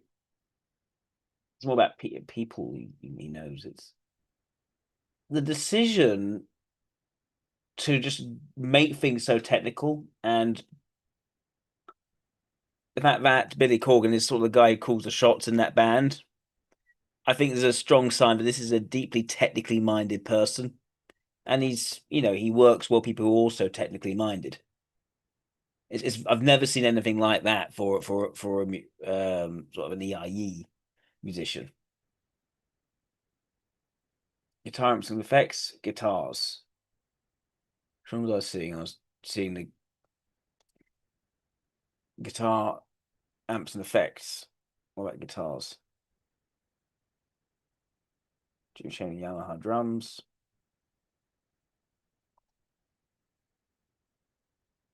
He's given basically two of these little videos. Input by myself. Joe made special pickups for me, based on his can't remember the name of his original pickup. Why He does he did do wrestling? And then this guitar is chambered because it gets a little bit of. It's hard to explain, but I like a guitar that has a little bit of a. It's like almost if you took a wah pedal and you kind of found a sweet spot. So all the guitars I like tend to have a little bit of. I call it a cuff, like a. Yeah, great. A lot of. This is not. Covers everything for pumpkins. People think So a key theme here for Billy is he frets over the fact that he has felt he's needed to portray himself as an artist and be something for others, and he's felt that that is actually a big mistake that he had fallen into, and that he needs to be as true to himself instead, and authentic to how he personally feels in his music, and not to shape and present that in a certain way, which makes a lot of sense both for extroverted ethics as a role function, sort of creating a dissociative effect. Just one thing, because you see now he's like it's just all this sort of awkward, weird thoughts he has is there. There's no polish, and then there's the technicality, and I think he actually enjoys the sort of the geekiness in regards to the guitar. So what I want to understand what the song Cherub Rock is about. Let's take a look at Cherub Rock. Why not?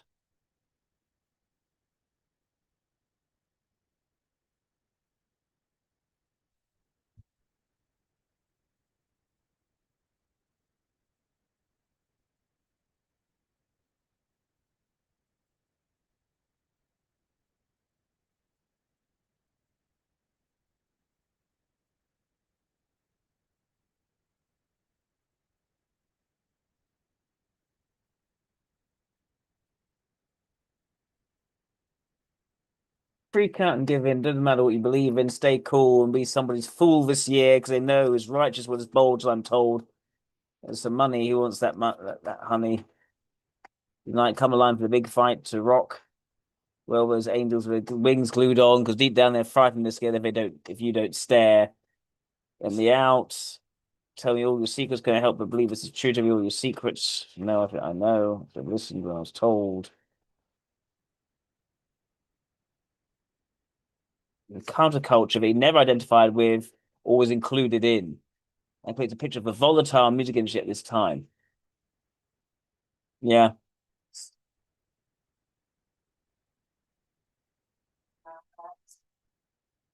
Sarcasm intact. The money with jeopardize the integrity of their art. Notion. And the thing is, he has done this. That was what he was saying in regards to that other album, Adore. He felt he's trying to make himself into an artist, and that was a mistake. That makes sense for it is. So the idea that extroverted ethics for him is actually not valued, but it is flexible and something he finds himself doing due to public pressure, due to external demands.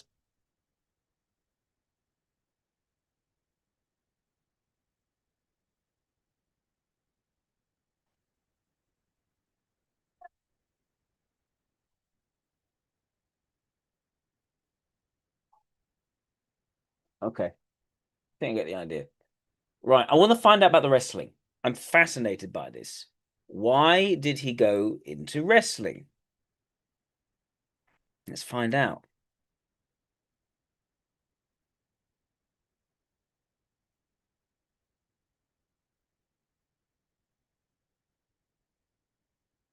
Yes. Oh, it's back to Joe Rogan. They're fine. Hello, freak bitches. So, I mean, I don't mean to just jump right into this, but it kind of freaked me out that you have involvement in pro wrestling. Do you own the NWA? Yeah, I bought the National Wrestling Alliance, the oldest brand in the world. I was working for TNA, I was president for a hot second, then I got fired. And you were president of TNA? Yeah, that's a crazy story. I don't know how much you want to get into that. But well, Dixie Carter owned TNA. I knew her through the years. I used to go to shows and stuff like that.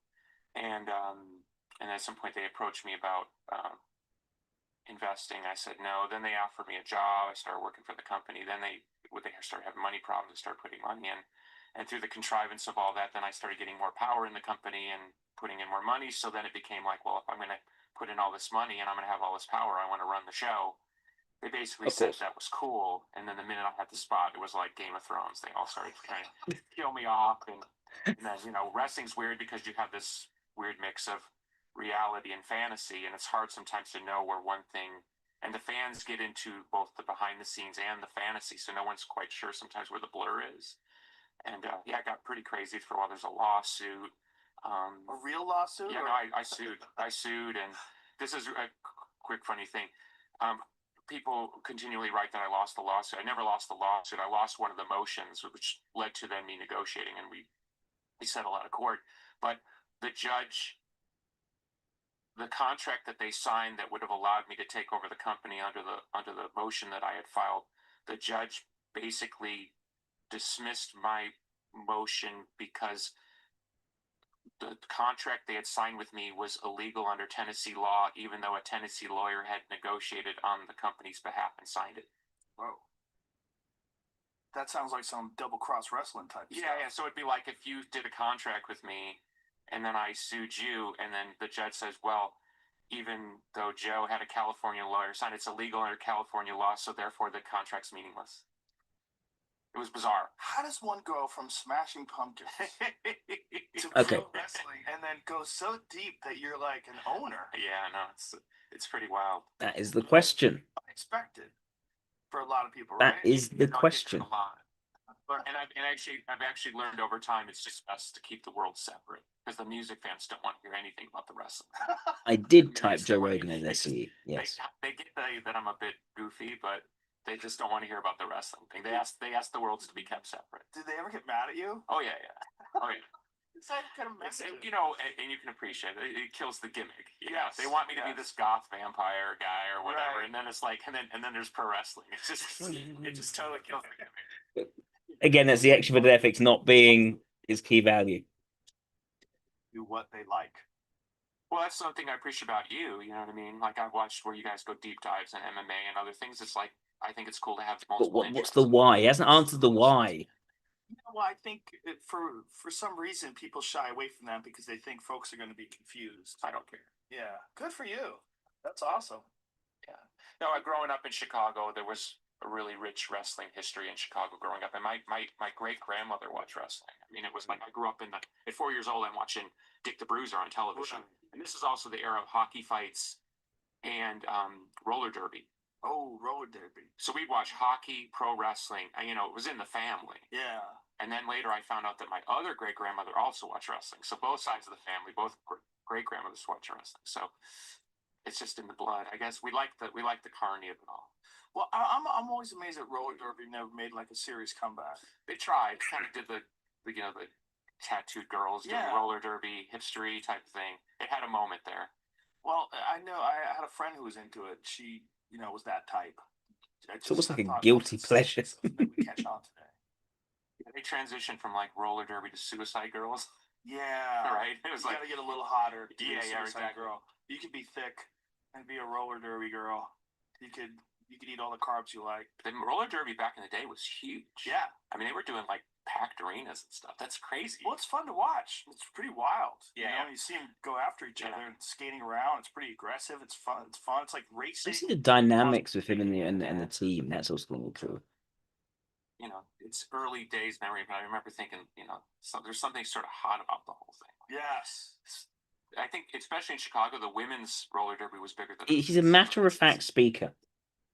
Men's roller derby. Very slightly, again, slightly gawky, awkward, It's just I always associate it with like tough women. Yeah, that's what I'm saying. but I not think the women's chilled. thing actually had some sort of staying power, where the men's, I think, it didn't have the same allure, maybe. Yeah, I guess. You're my age. You remember Killer Kowalski? Of course, yeah. Yeah.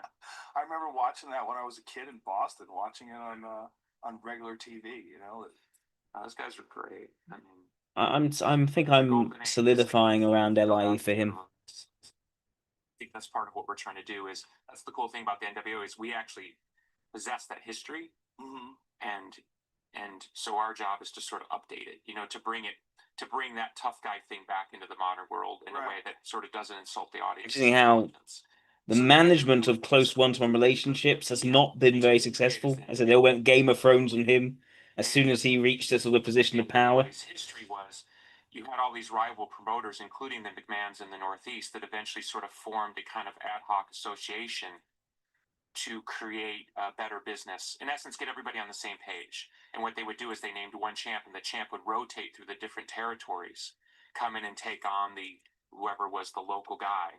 They build up the local guy, and a guy like Ric Flair would see this one. Did you know at the time when you released, like when you did Siamese Dream, did you know the songs that were going to be the big hits? Did you have an inkling of that Disarm would be a big song? Or tell me about that. When you finish a record, or are you just over it? It's done. Well, that's complicated because the process of making the record was torturous. That particular one, right? Well, because we had signed to Virgin. They put us out on Caroline first. We had the biggest independent album of all time. Yeah. Gish. Yep. But we're basically kind of a psych jam band, right? They wanted to re-release the record on Virgin, and I fought that.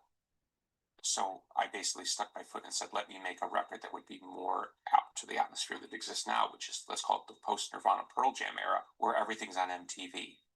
And Gish was not made of singles. You know, Rhinoceros was 5 minutes long. Yeah. Shiva had like this long art breakdown in the middle. So we knew we had to write a pop record, but we weren't a pop band. So we did our best effort to write songs that we thought would maybe work in that atmosphere. Disarm, it wasn't like there was a song like Disarm on the radio. No. There wasn't a song like Cherub Rock on the radio. No. Today was maybe kind of sort of like other stuff, but it wasn't like, you wouldn't say Today was like Smells Like Teen Spirit. No, nothing like it. We felt outside pressure to make a grunge record, and our reaction was to go, we're not going to make a grunge record. We're going to make a Smashing Pumpkins record, whatever the hell that meant. So we went to the nines to figure out a language that was wholly our own. The shoegaze influences, whether it was Deep Purple or Sabbath, or we got a ton of shit in reviews when Siamese Dream came out because it was overproduced. Whatever that means. Well, in 1993 terms, it meant we were trying too hard. And it's ludicrous when you look back at it. Now, yes, with everybody auto-tuned to shit. Right. We were overproduced. So of course I doubled down in interviews and said, no, we were just trying to do Boston and Queen. Overproduced. It's not something you're supposed to say in alternative circles. Great. I remember you said that, and I love that. Yep. That was so. Because he gets very into making it exactly the way he wants it. Schultz. I'm not going out like Kurt.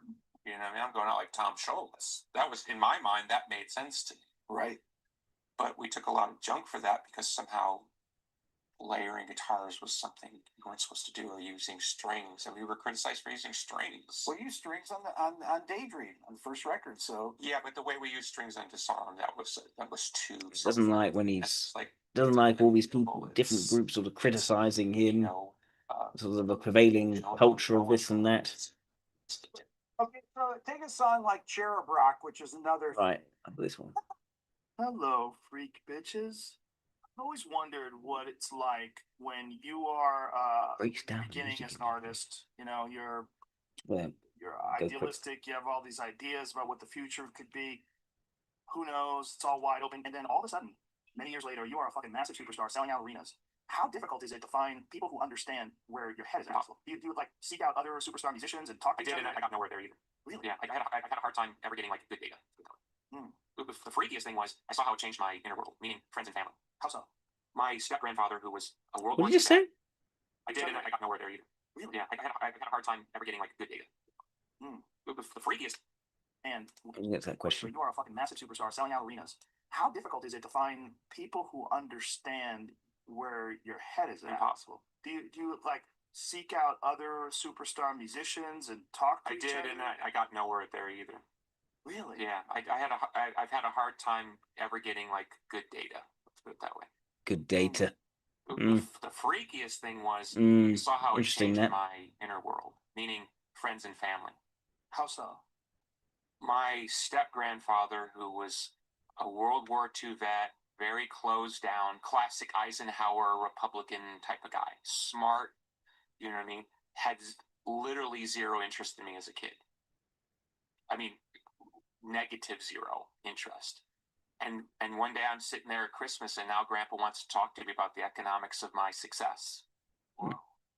And it's like that got through to him because some guy at work or somebody at the church brought me up.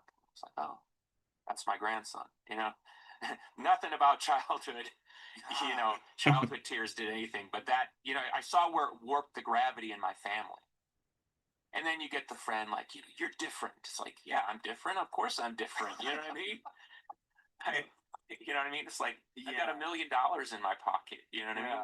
Buy, you know. Yeah. I mean, you know, I one day walked into Beverly Hills and paid cash for a Ferrari, and it's dumb stuff. Like, that's kind of awesome, though. Yeah. Yeah, remember people don't like the idea of that. It's the personal success drive. Bought a Ferrari with money that you had on you. That's yeah, fucking crazy. Yeah, and it was the classic story. I walk in, you know, the guy didn't know who I was. Yeah. He's like, "So how are you going to pay for this?" And I was like, "Cash." A brick with you. It's like, wow, that's just an Goodness. awesome thing to be. Gamma extrovert dream. So I'm saying you go from like literally complete, not abject power. I'm poor. I had no money. Yeah, right. You know, and then one day I'm like throwing, you know, G's around for dumb cars.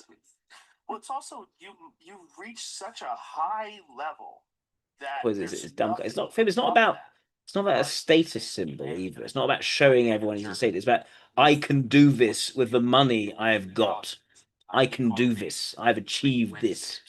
And he said, I can't say for sure, but more than likely, based on calls we're getting, you're going to be #1 this week, meaning melancholy. And I literally said, is there a position higher? Like I couldn't process that there wasn't like another step. Couldn't keep going. Yeah. Well, that's also very gamma extrovert. Very. And you're selling out these giant arenas, and you're one of the biggest bands, literally ever. Look at one of the top 100 biggest bands of all time, right? Arguably. Yeah, we're in there. Yeah, it's in there. Yeah. Where the fuck do you go? Like it had to be this madness. Weird. Yeah, I would imagine that madness is the only option. Madness. Yeah, madness sort of becomes attractive at that point. God, that's got to be so strange to be just crushing it. Yeah, selling these giant arenas. He's LIE. He's LIE. All right. So those are the two people. Does anyone else want me to type anyone? And if you'd like me to type anyone, you just have to make a super chat with a minimum of $20 and say the name of the person you'd like me to take a look at, and I'll have a look at them. Yeah, just recapping my view on we have a good view on Billy Corgan. I think this guy's clearly success oriented. Clearly a type that is at the center of being very success oriented, very mercurial, has had a lot of sort of a tragic backstory, is trying to process that.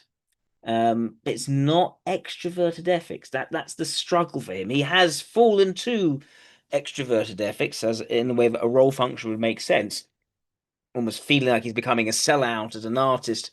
But the key thing for him is No, I've got to do this in the Smashing Pumpkins way, which I've thought out what the Smashing Pumpkins is. It's an independent art journey where he is talking about his traumatic experiences, reflecting on his experiences in a very authentic, slightly cringy way, because there isn't, extrovert heavy isn't really the point of it. But it's drawn people in, it's been very successful. And then he likes the idea, I can have so much money, I can just spend this and I can buy a Ferrari in cash. Um, there's difficulties in the close one-to-one personal relationships. Of say, when you join the wrestling side of things, even say his grandfather and other people, now you're interested in me. Now I'm successful. You're interested in me. There's a certain sense of the distrust, perhaps, showing up there as well. It's clear to me he really wants to set up his own projects, have complete creative control over what he's doing. That's very important. I think the closest parallel to him is a similarly artistic LIE, which is Quentin Tarantino. Very similar, strong similarities there. It's interesting that basically his podcast, he interviews people, although it very much fell into, lots of musical people. He started with a chef, and then this third person was an actor, and it's basically about brilliance in their craft and that very much sense of going through some sort of very tragic loss early on, and then as a result, being very driven towards excellence. And there's this sense that for him, like the idea there's some level above, if there is one level above what he's able to achieve, is very much in line, I think, with LIE. So yeah, I think LIE makes the most sense. I don't think this is a beta and F. It looks beta and F because of the field that he's in, because there's no introverted sensation. It's clear, very much introverted intuition in terms of the thematic imagery going on, but the extroverted ethics is not in the driving seat there. It's not even in the creative function. It's not just about theme. It's about his own journey, what he's going through, how he's thinking about, which could make you think maybe it's more of an IEI as well. But he's a technical, awkward person with certain tragedy and trauma in his life, and he's trying to figure that out and work with that. And then he has this sort of band where he's very technical and he sort of overproduces as well, and yeah, basically controls every aspect of it the way that he wants it to be. Which an I, they would always they just go off and do it just entirely on their own, and for that sort of creative control. Look, say at Kate Bush, for instance. Um, for him, it's yeah, there's very much a technical focus and being over technical about things. Yeah, and again, it's that slight awkwardness in the songs. It's like his own sort of personal, slightly cringy, slightly sardonic, sarcastic, biting focus, which makes more sense for LIE than IEI. IEI would take that, but then package it once again in a way which would have sort of mass appeal. Whereas it doesn't seem to be like he's focusing so much on mass appeal and then almost being very critical of that being the focus, despite that he would then sell out and do that himself, but then criticize for himself for it later. All right, let's go to Nathan Bedford Forrest. Thank you very much, Isaac Clement. Thank you also for getting the course, Isaac. And if anyone else wants to get the course, please feel free to do so. If you want to be someone who understands type, who understands how to type others, who understands the different theoretical complexities, I strongly recommend getting the course. Okay, Nathan Bedford Forrest. Let's take a look at Nathan. So you say he's a darker figure. So let's see why he is a darker figure. Nathan Bedford Forrest, Confederate States of America. Yep, was a general in the army. Was elected to lead the Reconstruction era Ku Klux Klan as its first and only Grand Wizard. Goodness, look at that face. Look at the piercing look in those eyes. Goodness, that is a face you don't easily forget. So before the Civil War, he amassed substantial wealth as a horse and cattle trader, real estate broker, slave jail operator, interstate slave trader, cotton plantation owner. Very much Southern living in the 19th century. An expert cavalry leader is given command of a cavalry corps, established new doctrines for mobile forces, earning him the nickname the Wizard of the Saddle. He uses cavalry troops as mounted infantry, often deployed artillery as a lead in battle, helping to revolutionize cavalry tactics.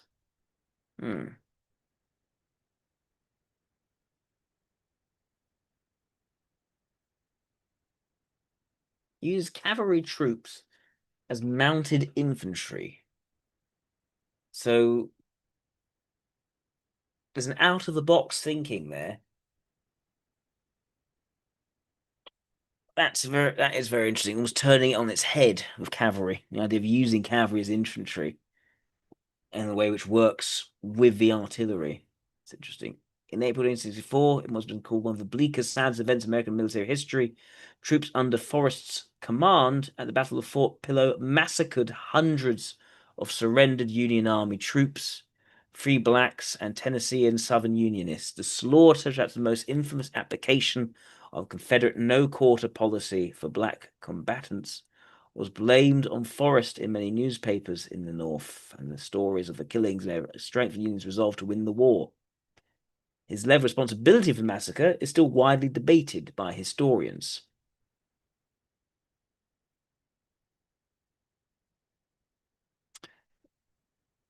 Look into that just as a sense of context as well.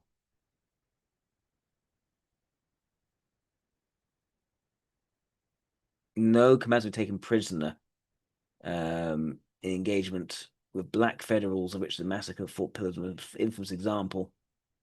Black soldiers by a mix of fear, rage, revenge, and other race hatred.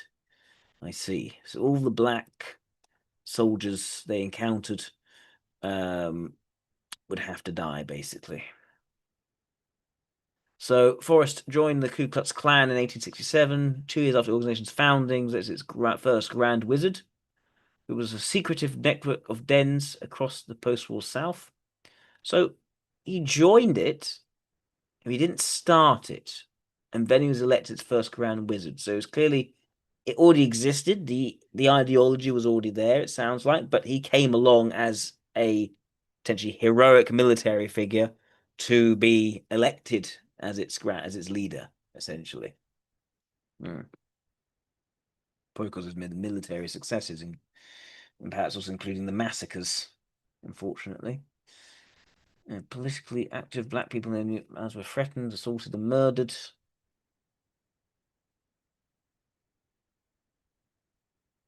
Practical sociology has a good point, known as dragoons. Predates the American Civil War, often used during the American Revolution and during the Napoleonic Wars.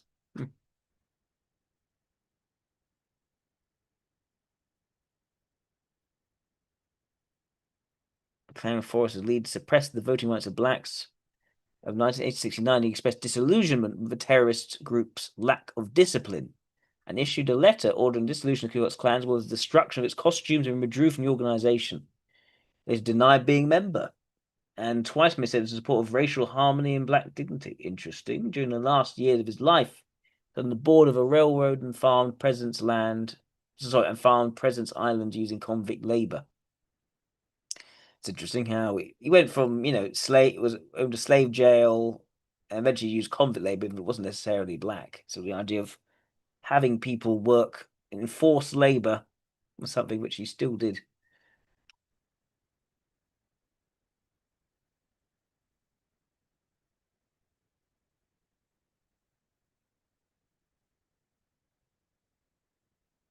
He was elected a Memphis City alderman as a Southern Democrat, 2 consecutive terms, was politically invested as well.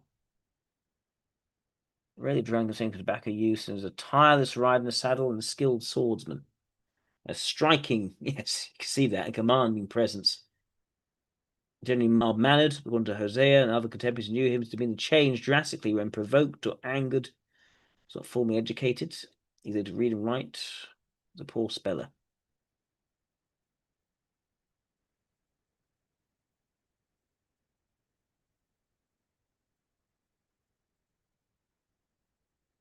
Hmm.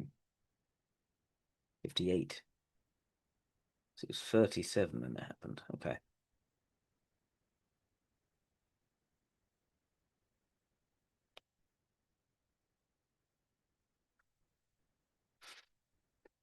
disparaged as a sin-hardened Negro trader, livery stableman of Memphis. Yes, one of the big four phenomenally large traders of slaves. So thousands of slaves, a profit of thousands of so he basically had exploitative labor was how he operated even after slavery. He still used exploitative labor. Buying something new and know the country perfectly well between Memphis and Vicksburg, also well acquainted with all planters in the region.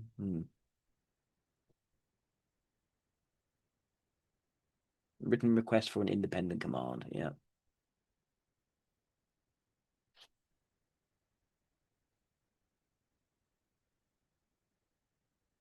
Historian Tim Hubner asserts as like a niece of Douglas Sale from the Forest.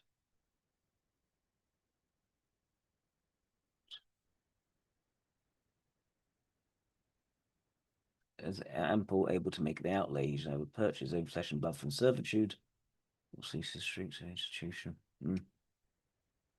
Dear. Further investigation found that he had sold 37 individuals illegally imported to the United States from Africa on the slave ship Wanderer. He advocated for the reopening of the transatlantic slave trade and told an interview that he had been an initial investor in the Wanderer shipment. It's certainly a dark one, Isaac. um,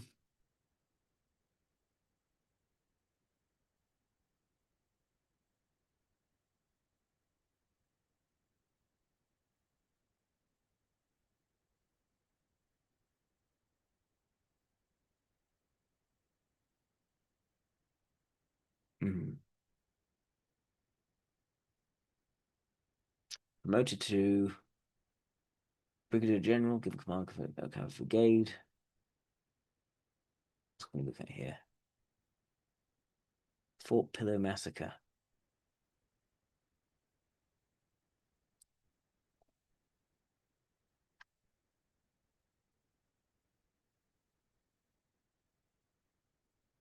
Two-thirds of black US Army soldiers killed, only a third of the whites were killed. The force was accused of subjecting captured soldiers to extreme brutality, max shooting soldiers, nailing men to barrels, igniting them, crucifixion. Slaughter was awful, words can't describe the scene. All to their feet and shot down. This.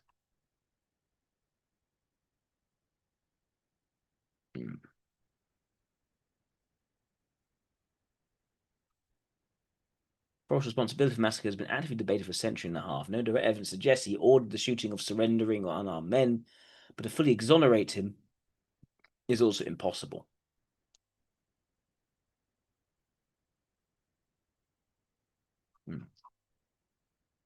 I find his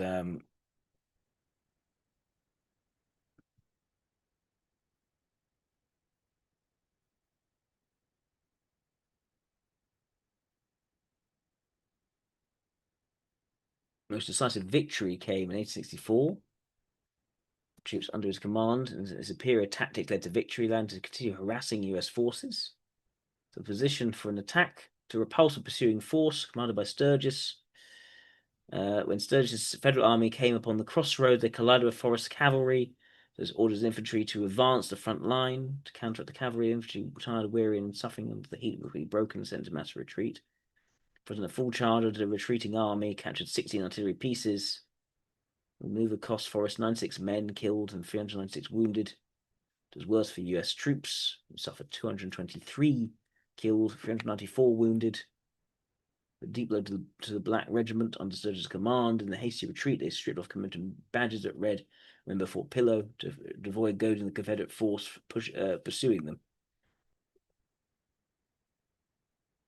A month later, he experienced a tactical defeat.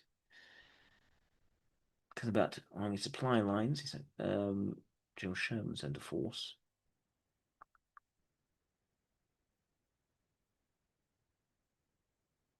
Okay, so turn to tactics.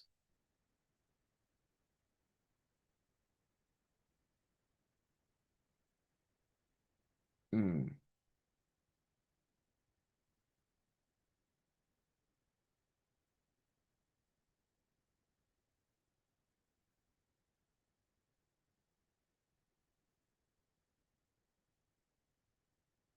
It will use some maneuver tactics.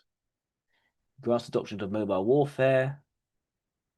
That strategy was fast movement. It meant pushing his horse at a killing pace to constantly harass the enemy during raids, obstructing the supply trains and communications. So keeping it, he moved fast, and he would apply pressure to make people move fast. That is the key thing for him. Uses horsemen as a modern general would use motorized infantry. Like horses because he liked fast movement, and his mounted men could get from there here to there much faster than the infantry could. But when they reached the field, they usually tied their horses to trees and fought on foot. And they were as good as the very best infantry. Get far furthest with the mostest.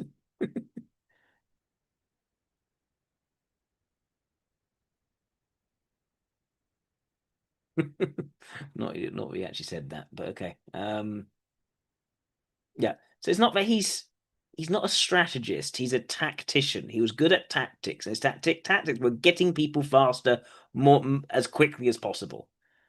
Okay, that's kind of effective but basic.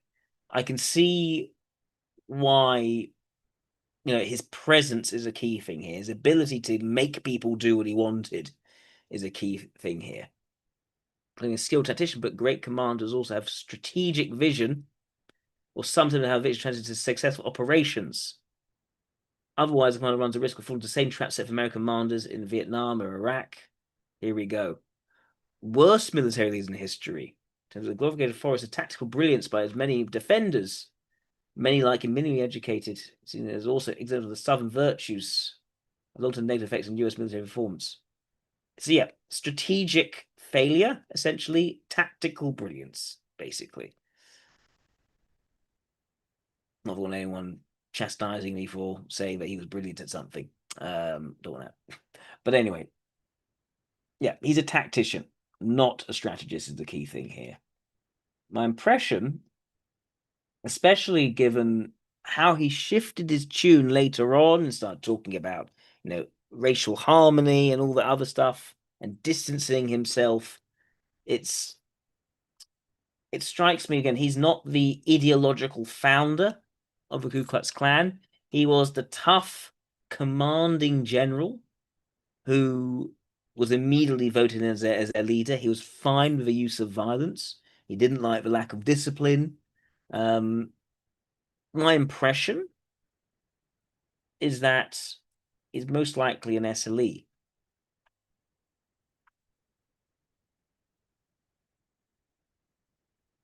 I want to see if anything else I can see him for Nathan. But SLE is where I'm leaning.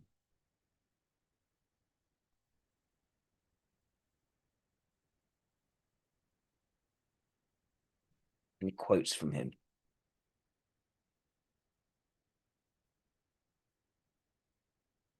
Come on, boys, if you want a heap of fun and to kill some Yankees. Goodness. Aggressive, passionate approach.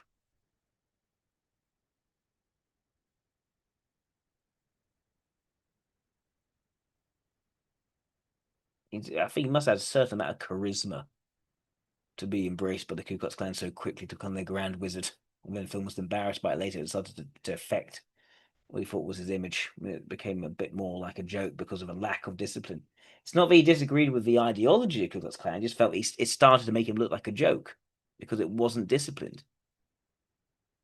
Remarkable man, obviously, will produce on either side. He'd never read a military book in his life. Nothing about tactics, could not even draw the company, but the genius of strategy was original to me incomprehensible. God, for military genius. Well, why strategy? People often use strategy and tactics interchangeably, which I think is not right. You can see the distinction being made very clearly. further up, where strategy is the long-term success and tactics is how you're moving people around. So Wikipedia makes the strong case, I think, but it was tactics that he was good at, not the strategy.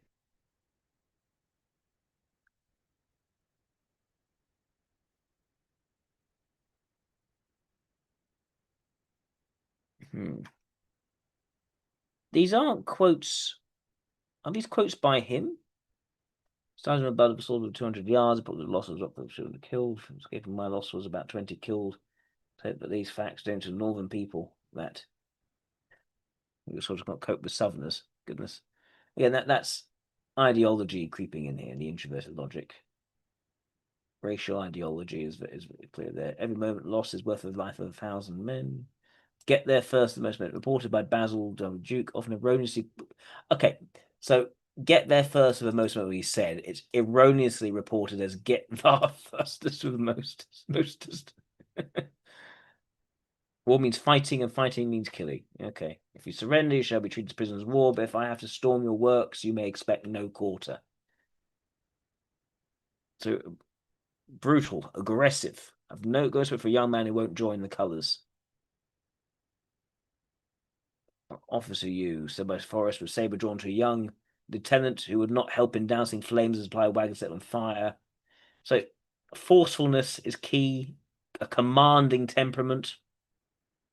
That we are beaten is a self-evident fact, and any further resistance on our part would be justly regarded as the very height of folly and rashness. For men, you may all do as you damn please, but I'm a going home. Once the request that he keep fighting is quoted. I think one of the reasons why I'm not LSI, it's the ability to impose his will, which is the most consistent thing here, not necessarily the ideology, although he is ideological. I need to see the later comments that he made. And also keeping that speed was the key factor as well for him, rather than strategy. LSI's blend strategy and tactics quite effectively. But it seems like he was good at tactics. He wasn't good at the strategy. He was good at getting people there the fastest, motivating his men forwards very quickly.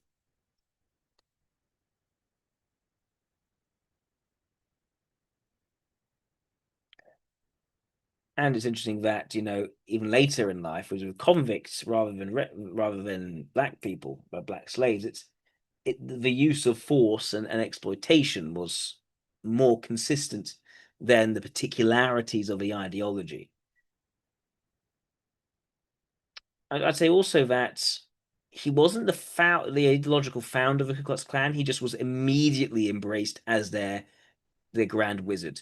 It suggests to me that he was someone of decisiveness, of action, of his sort of heroic qualities, and a certain amount of charisma as well and presence, that they immediately felt, well, he has to be our man.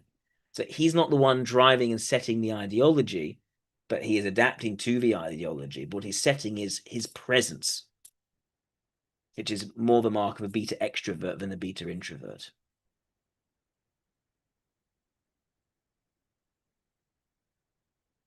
Only for supplies undictated, audacious raids by Confederate squadrons.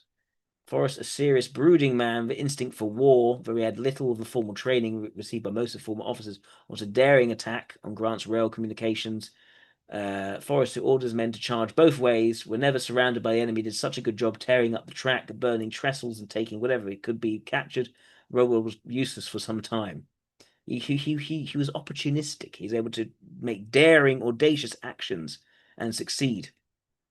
And yeah, why not SE? Because I think the key thing here is that he was mindful of image when things were seen as not being disciplined enough. He started to distance himself, despite the fact that that's what he believed things in sort of very ideological way. He doesn't strike me as purely pragmatic or lacking any kind of structured way of thinking. The fact he remarks on, you know, this shows that blacks are not able to stand up to Southerners. It's ideological thinking. It's categorical. And also, you know, the fact that their constant theme was relying on the relying on exploited labor rather than building any kind of personal one-to-one loyalty is another not an odd sign, I think, for SE. Not that SE wouldn't do that if that were the opportunity. It just doesn't strike me that he's just about opportunism. It's about audaciousness. It's about taking action. It's about what he may frame in his ideology as heroic action. And yeah, being this sort of brooding, serious character as well. That he wasn't someone who was outwardly quite sort of cheerful and inwardly discerning. Instead, you get this sense of a person who came across as quite brooding, quite sort of you could say more sort of factual, logical, but desired after fame, desired after becoming the Grand Wizard of it. Why would an SCE want to become the Grand Wizard of the Ku Klux Klan? To be the sort of figurehead figure. And to always seek command at the top of any kind of hierarchy. Hierarchy is a key aspect, even with the prisoners we'd have working for him later in life.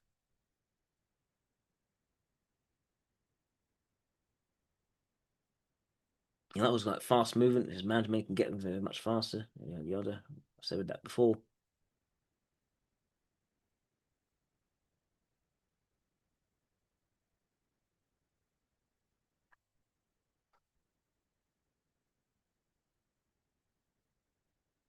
Look at Brainy quote.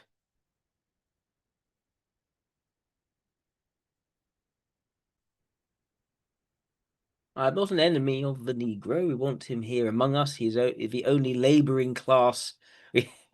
So again, it's categorical thinking. The ideology is still clear here.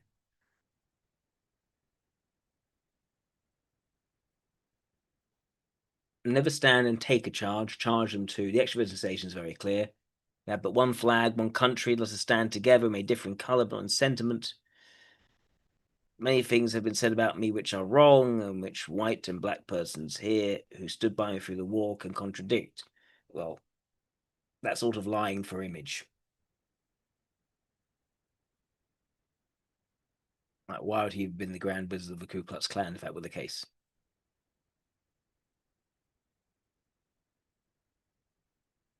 Yep, I'm thinking SLE. See if there's anything else.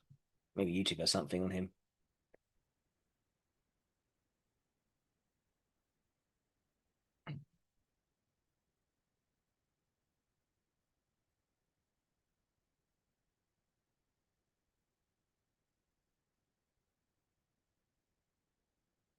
The most feared general of the Civil War.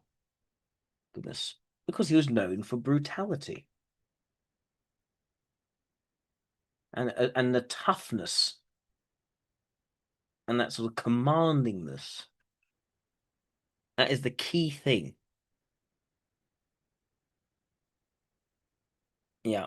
I think SLE, it has to be SLE.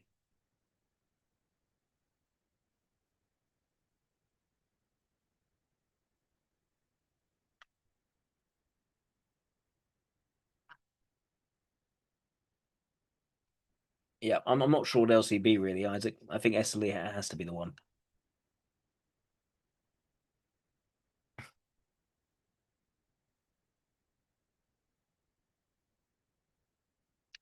An SCE can be brutal, absolutely, but they don't think structurally, hierarchically.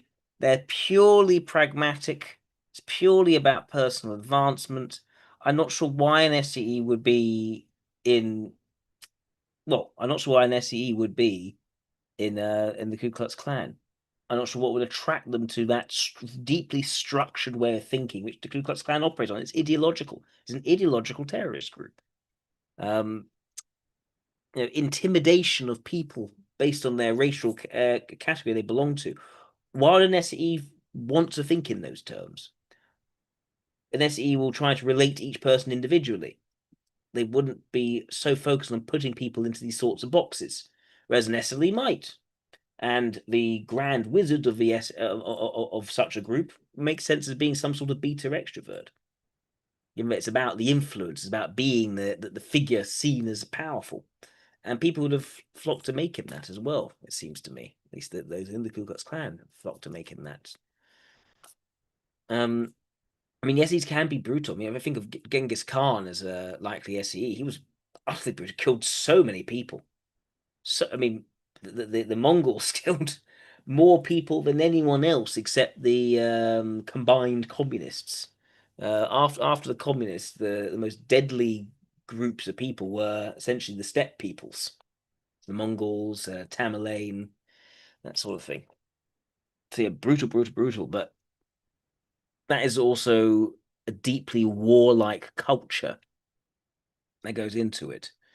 But this is an individual known for particular brutality, ideologically driven brutality, and yeah, like an SE, like you look at say Hannibal, his ability was also to get people to move quickly over the mountains. It's incredible he was able to get people to get up and do, but Esli can do that as well.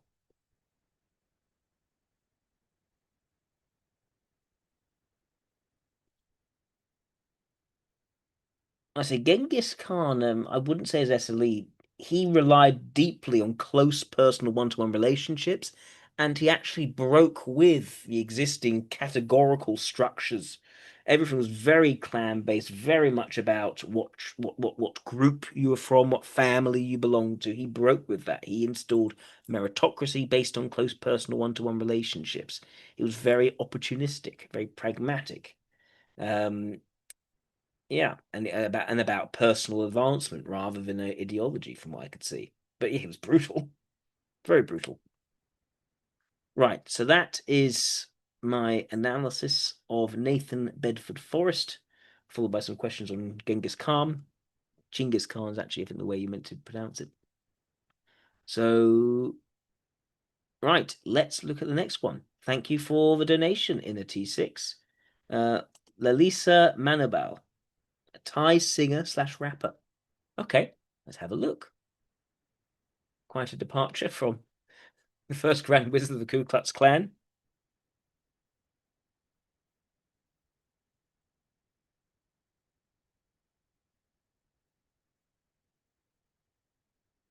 Oh, Lalisa Manabal, also known mononymously as Lisa, Thai rapper, singer, dancer, dancer, songwriter, and actress. She rose to prominence as a member of the South Korean girl group Blackpink. Let's see what we say about her. She was raised by her Thai mother, stepfather. She's multilingual. She's fluent Korean and English. Because no one to be able to understand what she says. Right. Pre-debut activities. She auditioned at 13 to join South Korean record label YG Entertainment in Thailand. Majored in K-pop. Moved to South Korea to begin the formal training. Officially joined the label as first non-ethnic Korean trainee. Appeared to be the music video for label mate Taeyang's single Ringalinga. Okay. She debuted with Blackpink. 4 members of a South Korean girl group, Blackpink. First non-ethnically Korean artist under the label.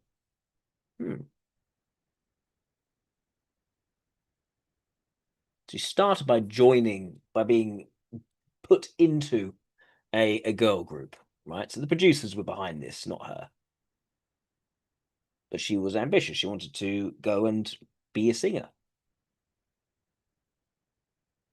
Back to being a soloist. Oh, she debuted as a soloist in 2021. YG Entertainment decided that again.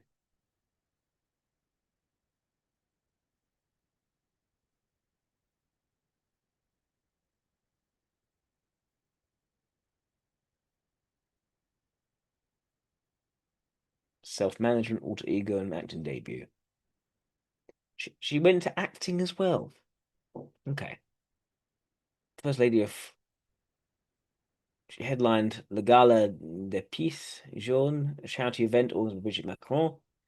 She performed a medley of solo singles. She announced that she would launch her own artist management company called Loud. It was announced that under the partnership of Loud, she would join RCA Records. This is when she's doing things herself, making her own decisions. Going to teasing new music. A video paired with a teaser snippet to set the Guinness World Record, bringing 1 million followers in just 2 hours and 18 minutes. Goodness. She released Rockstar. A music video.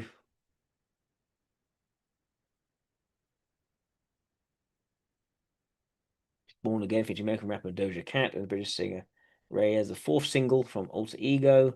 First #1 single.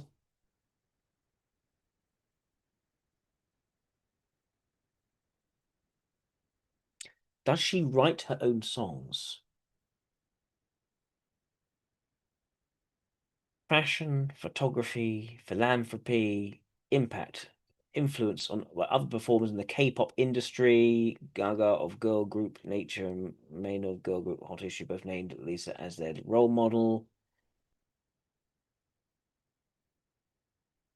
Thai Prime Minister for promoting Thai culture. Which is cultural reference of Lisa music video.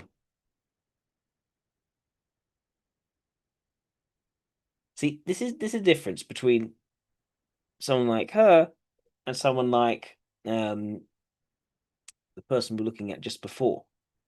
From the Smashing Pumpkins, Billy Corgan. You can see someone who here it is all about the public appeal and writing songs to maximize that public appeal.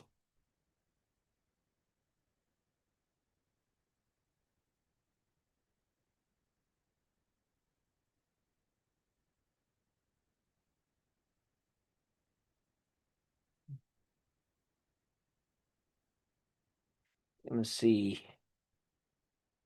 some of her videos, maybe.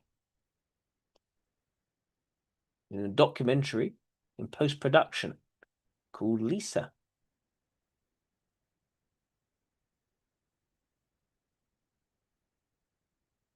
She's in the White Lotus.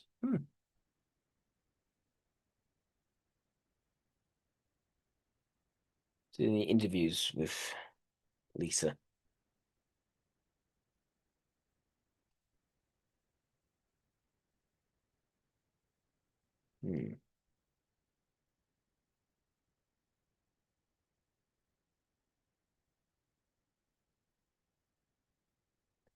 Mellow Bow. Why Mellow?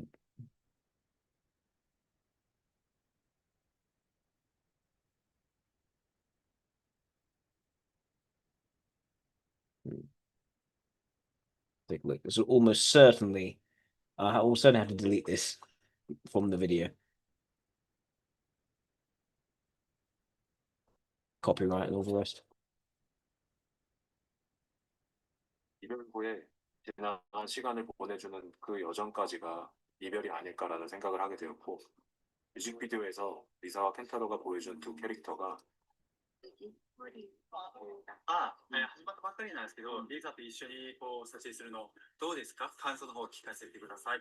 なんだかちょっと Okay. You got the hot side of the break. Then why is it harder for me to take? So much of my life. Okay, it's very poppy music.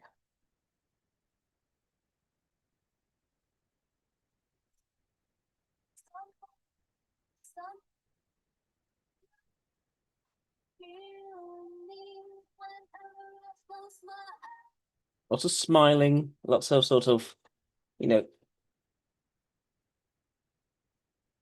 lots about how the public will receive how she's presenting herself.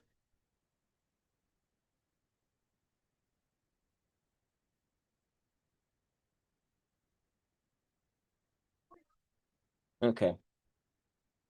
I guess that's the song. Alter Ego? Let's view this.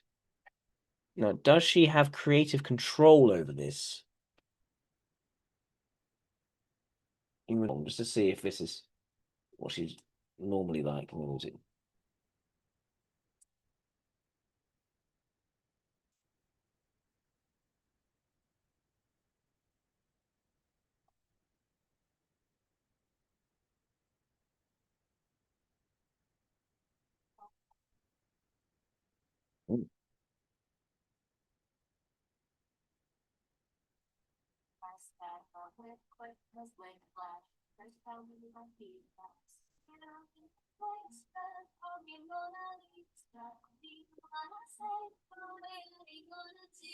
It's probably a beta and F.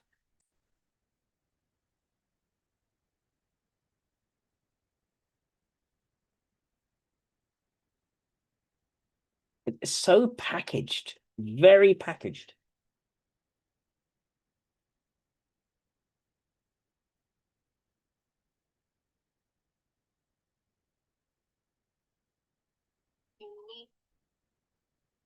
All right, see what else I can see from her.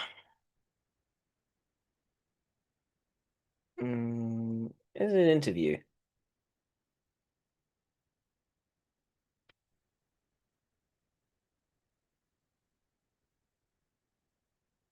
Here we go.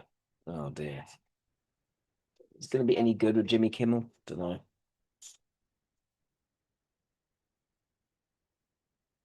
very charming hotel worker named Luke on the White Lotus. Watch that Sundays on HBO and Max from Blackpink. Please welcome Lisa.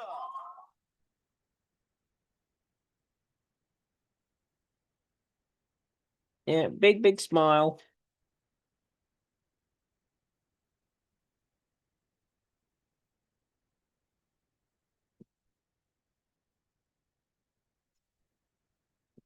Very good to see you and to meet you. And really, I met you over Zoom one time. I remember.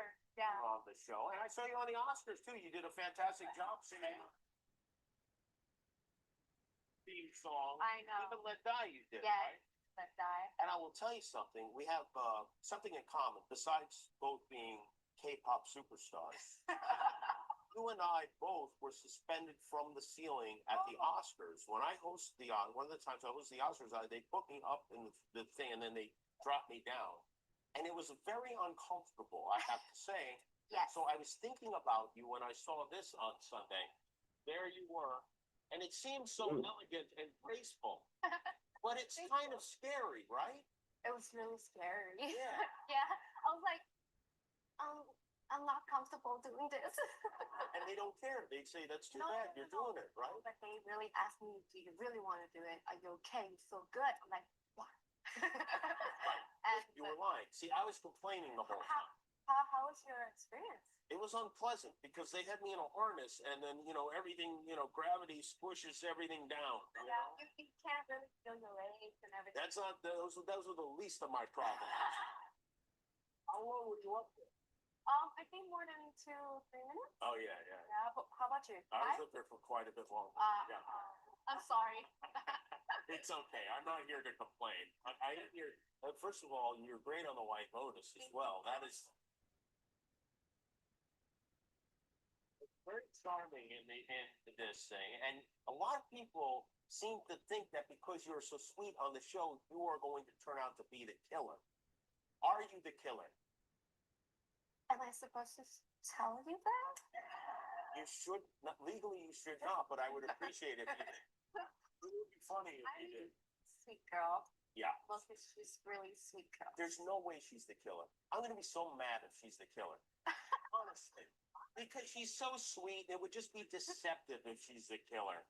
The other guy, he's got the crush on her. Yeah. You're like kind of heartbreaks for him because she's kind of thinks he's nice, but Look at her face. She's constantly emotionally reacting and reciprocating.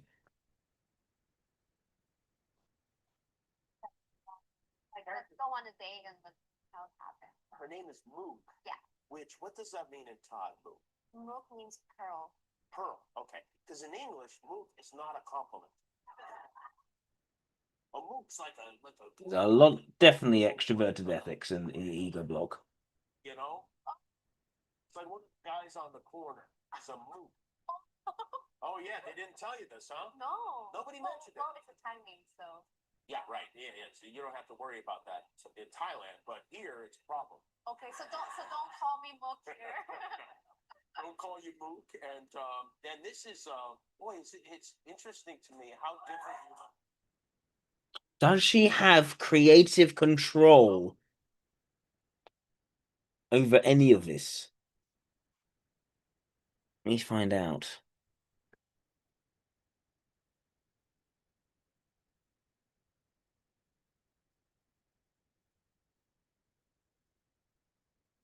alter ego is different from anything she's done before. She does the sort of sweet K-pop girl thing, and this is like breaking with that, making it a lot more gritty. But it's like,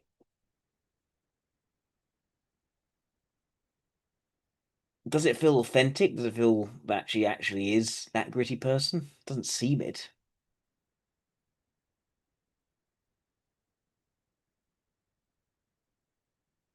Something with foreign singers who are problematic and irritating, and well, I don't know.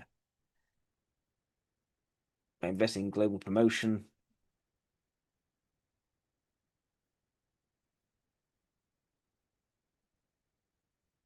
Who writes Lisa's songs? Sort of by a collaborative team of songwriters and producers, including herself, along with artists. Yet she doesn't have. Rockstar's written by her. And okay,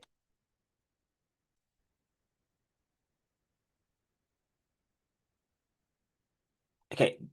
Has she written any of her own songs entirely?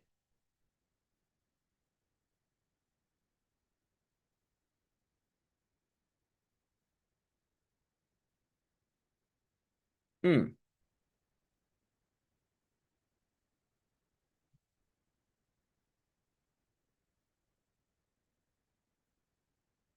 Lisa and Money.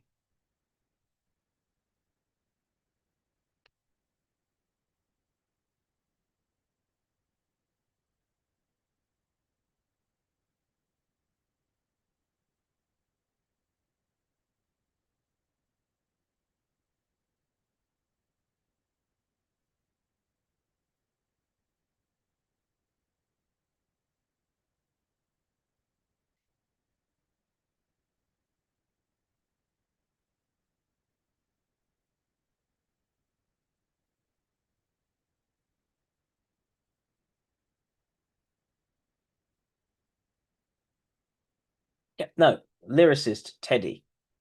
Becca Boom, lyricist. No, she did not write that one. Was one? Hollywood was another one.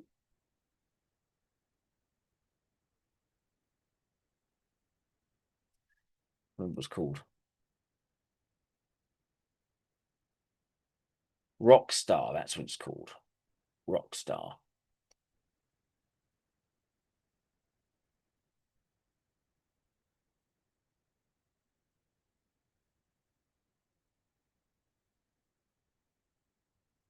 Written by Lisa, Brittany, Amaradio. How many people are needed to write a song?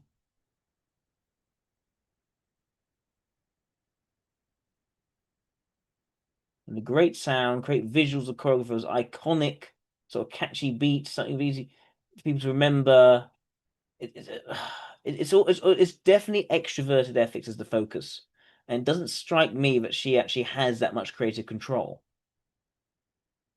Who is Ryan Tedder?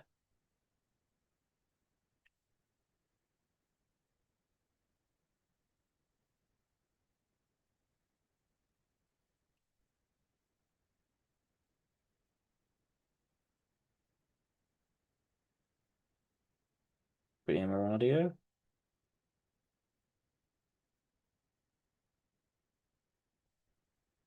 Like compare this to the other guy who wrote even in he was in the whole band. It was the Smashing Pumpkins. He was the one writing all the songs. This is the opposite. It's the total opposite. Let me look at some of Lisa's quotes.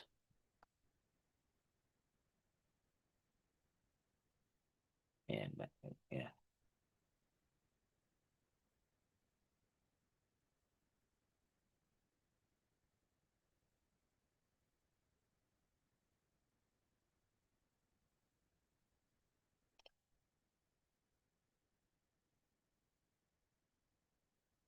You trust in yourself and fight for it until the end. Your dreams will come true. You had to pick our group's specialty, performance. Beauty is confidence. Beauty comes from one's confident inner self and attitude. Makeup and styling and cherries on top of your beautiful inner self.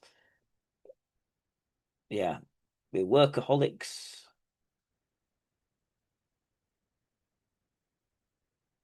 there's no,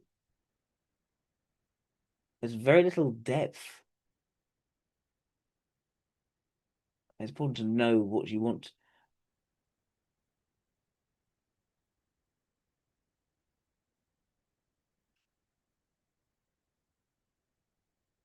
Navigate your dreams and how painful and difficult your journey is. We've learned a lot of dance genres, a lot of girls, which a lot to learn. Differentiating from on stage. I want to watch a different interview to this one. What exact concept album? So it started from I came to LA and try a different type of music for this album, and it turns out that I love every single of them. So alter ego. Why did she do alter ego? Lisa album. It is brand new. Mixed reviews. It's a break from how she normally is. It's a departure from Magic Entertainment for solo work. There's her own management company called Loud.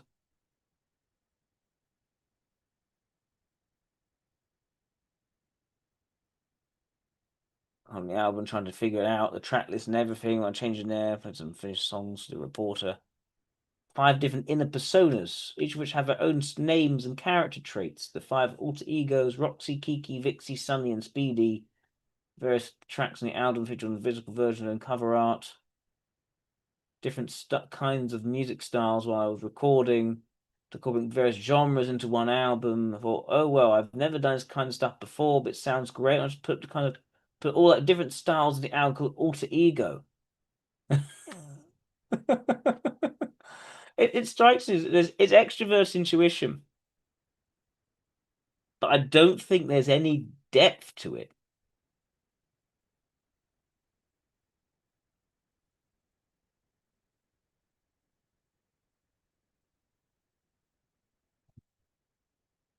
He's a little rock star. What's the meaning of it? There's none. Well, I just want to throw things into an album.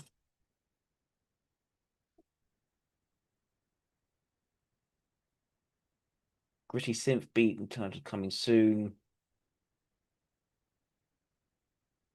Lyrically, she's a boastfully reaffirming her power as a rock star. Should find also a globally known person who has unique styles and who's confident, ready to show it to the world. Native country Thailand.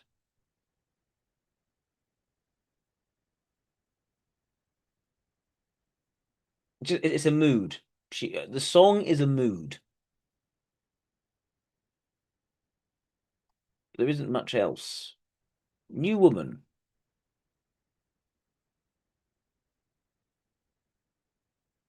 Reinvention, alter ego standout moment. Looks into a sound and statement on the album. I'd look at New Woman.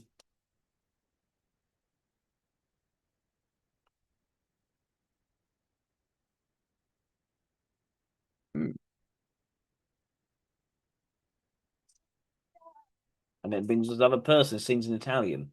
She likes sharing with others. She doesn't mind other people coming in.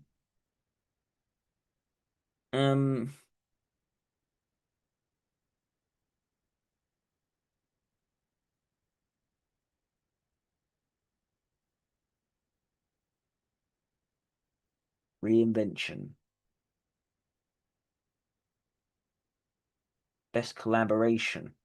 One best collaboration. Empowerment, transformation.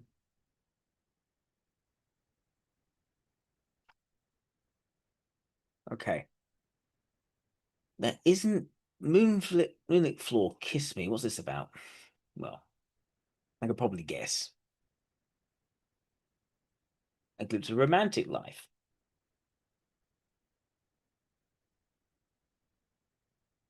Moonlit Floor.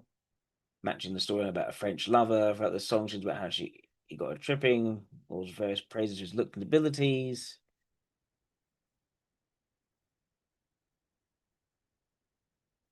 Tried and true formula. Okay, so this is sort of the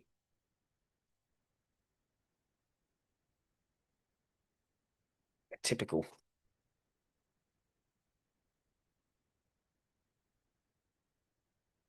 older stuff, which I guess isn't really the thing. Is this is the first time out, and so she's trying to do something different from a time working for these producers. Probably YG probably controlled everything, but I think in doing so, she may have also sort of leapfrogged her own authenticity in this. As well as sort of dark grittiness doesn't really feel real.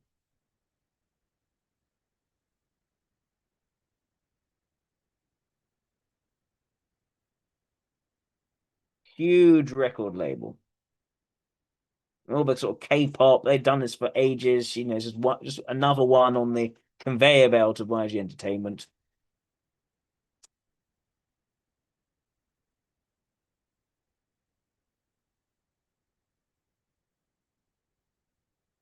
What's her most famous song?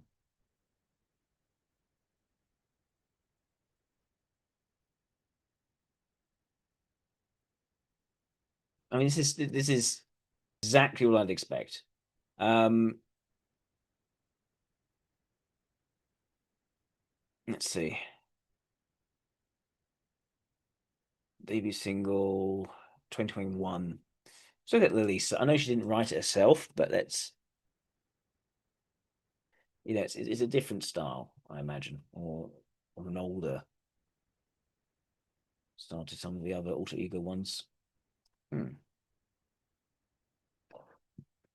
Playing her sort of show name, I guess.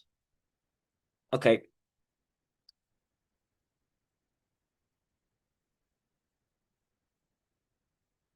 It doesn't matter if we grow old and get replaced by a new younger generation, as long as there is still someone talking about us because they will still remember how we shone so bright.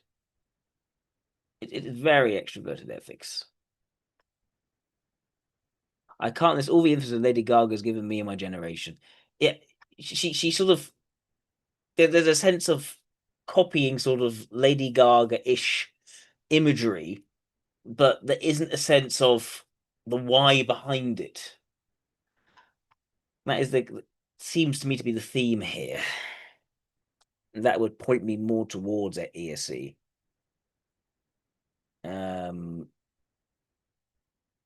Anything else we can say about Lisa? You have angles I need to look at here.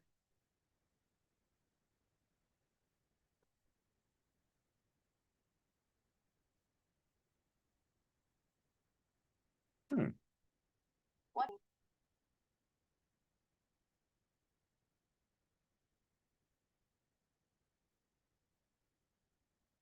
What's happened? Has it been temporarily blocked?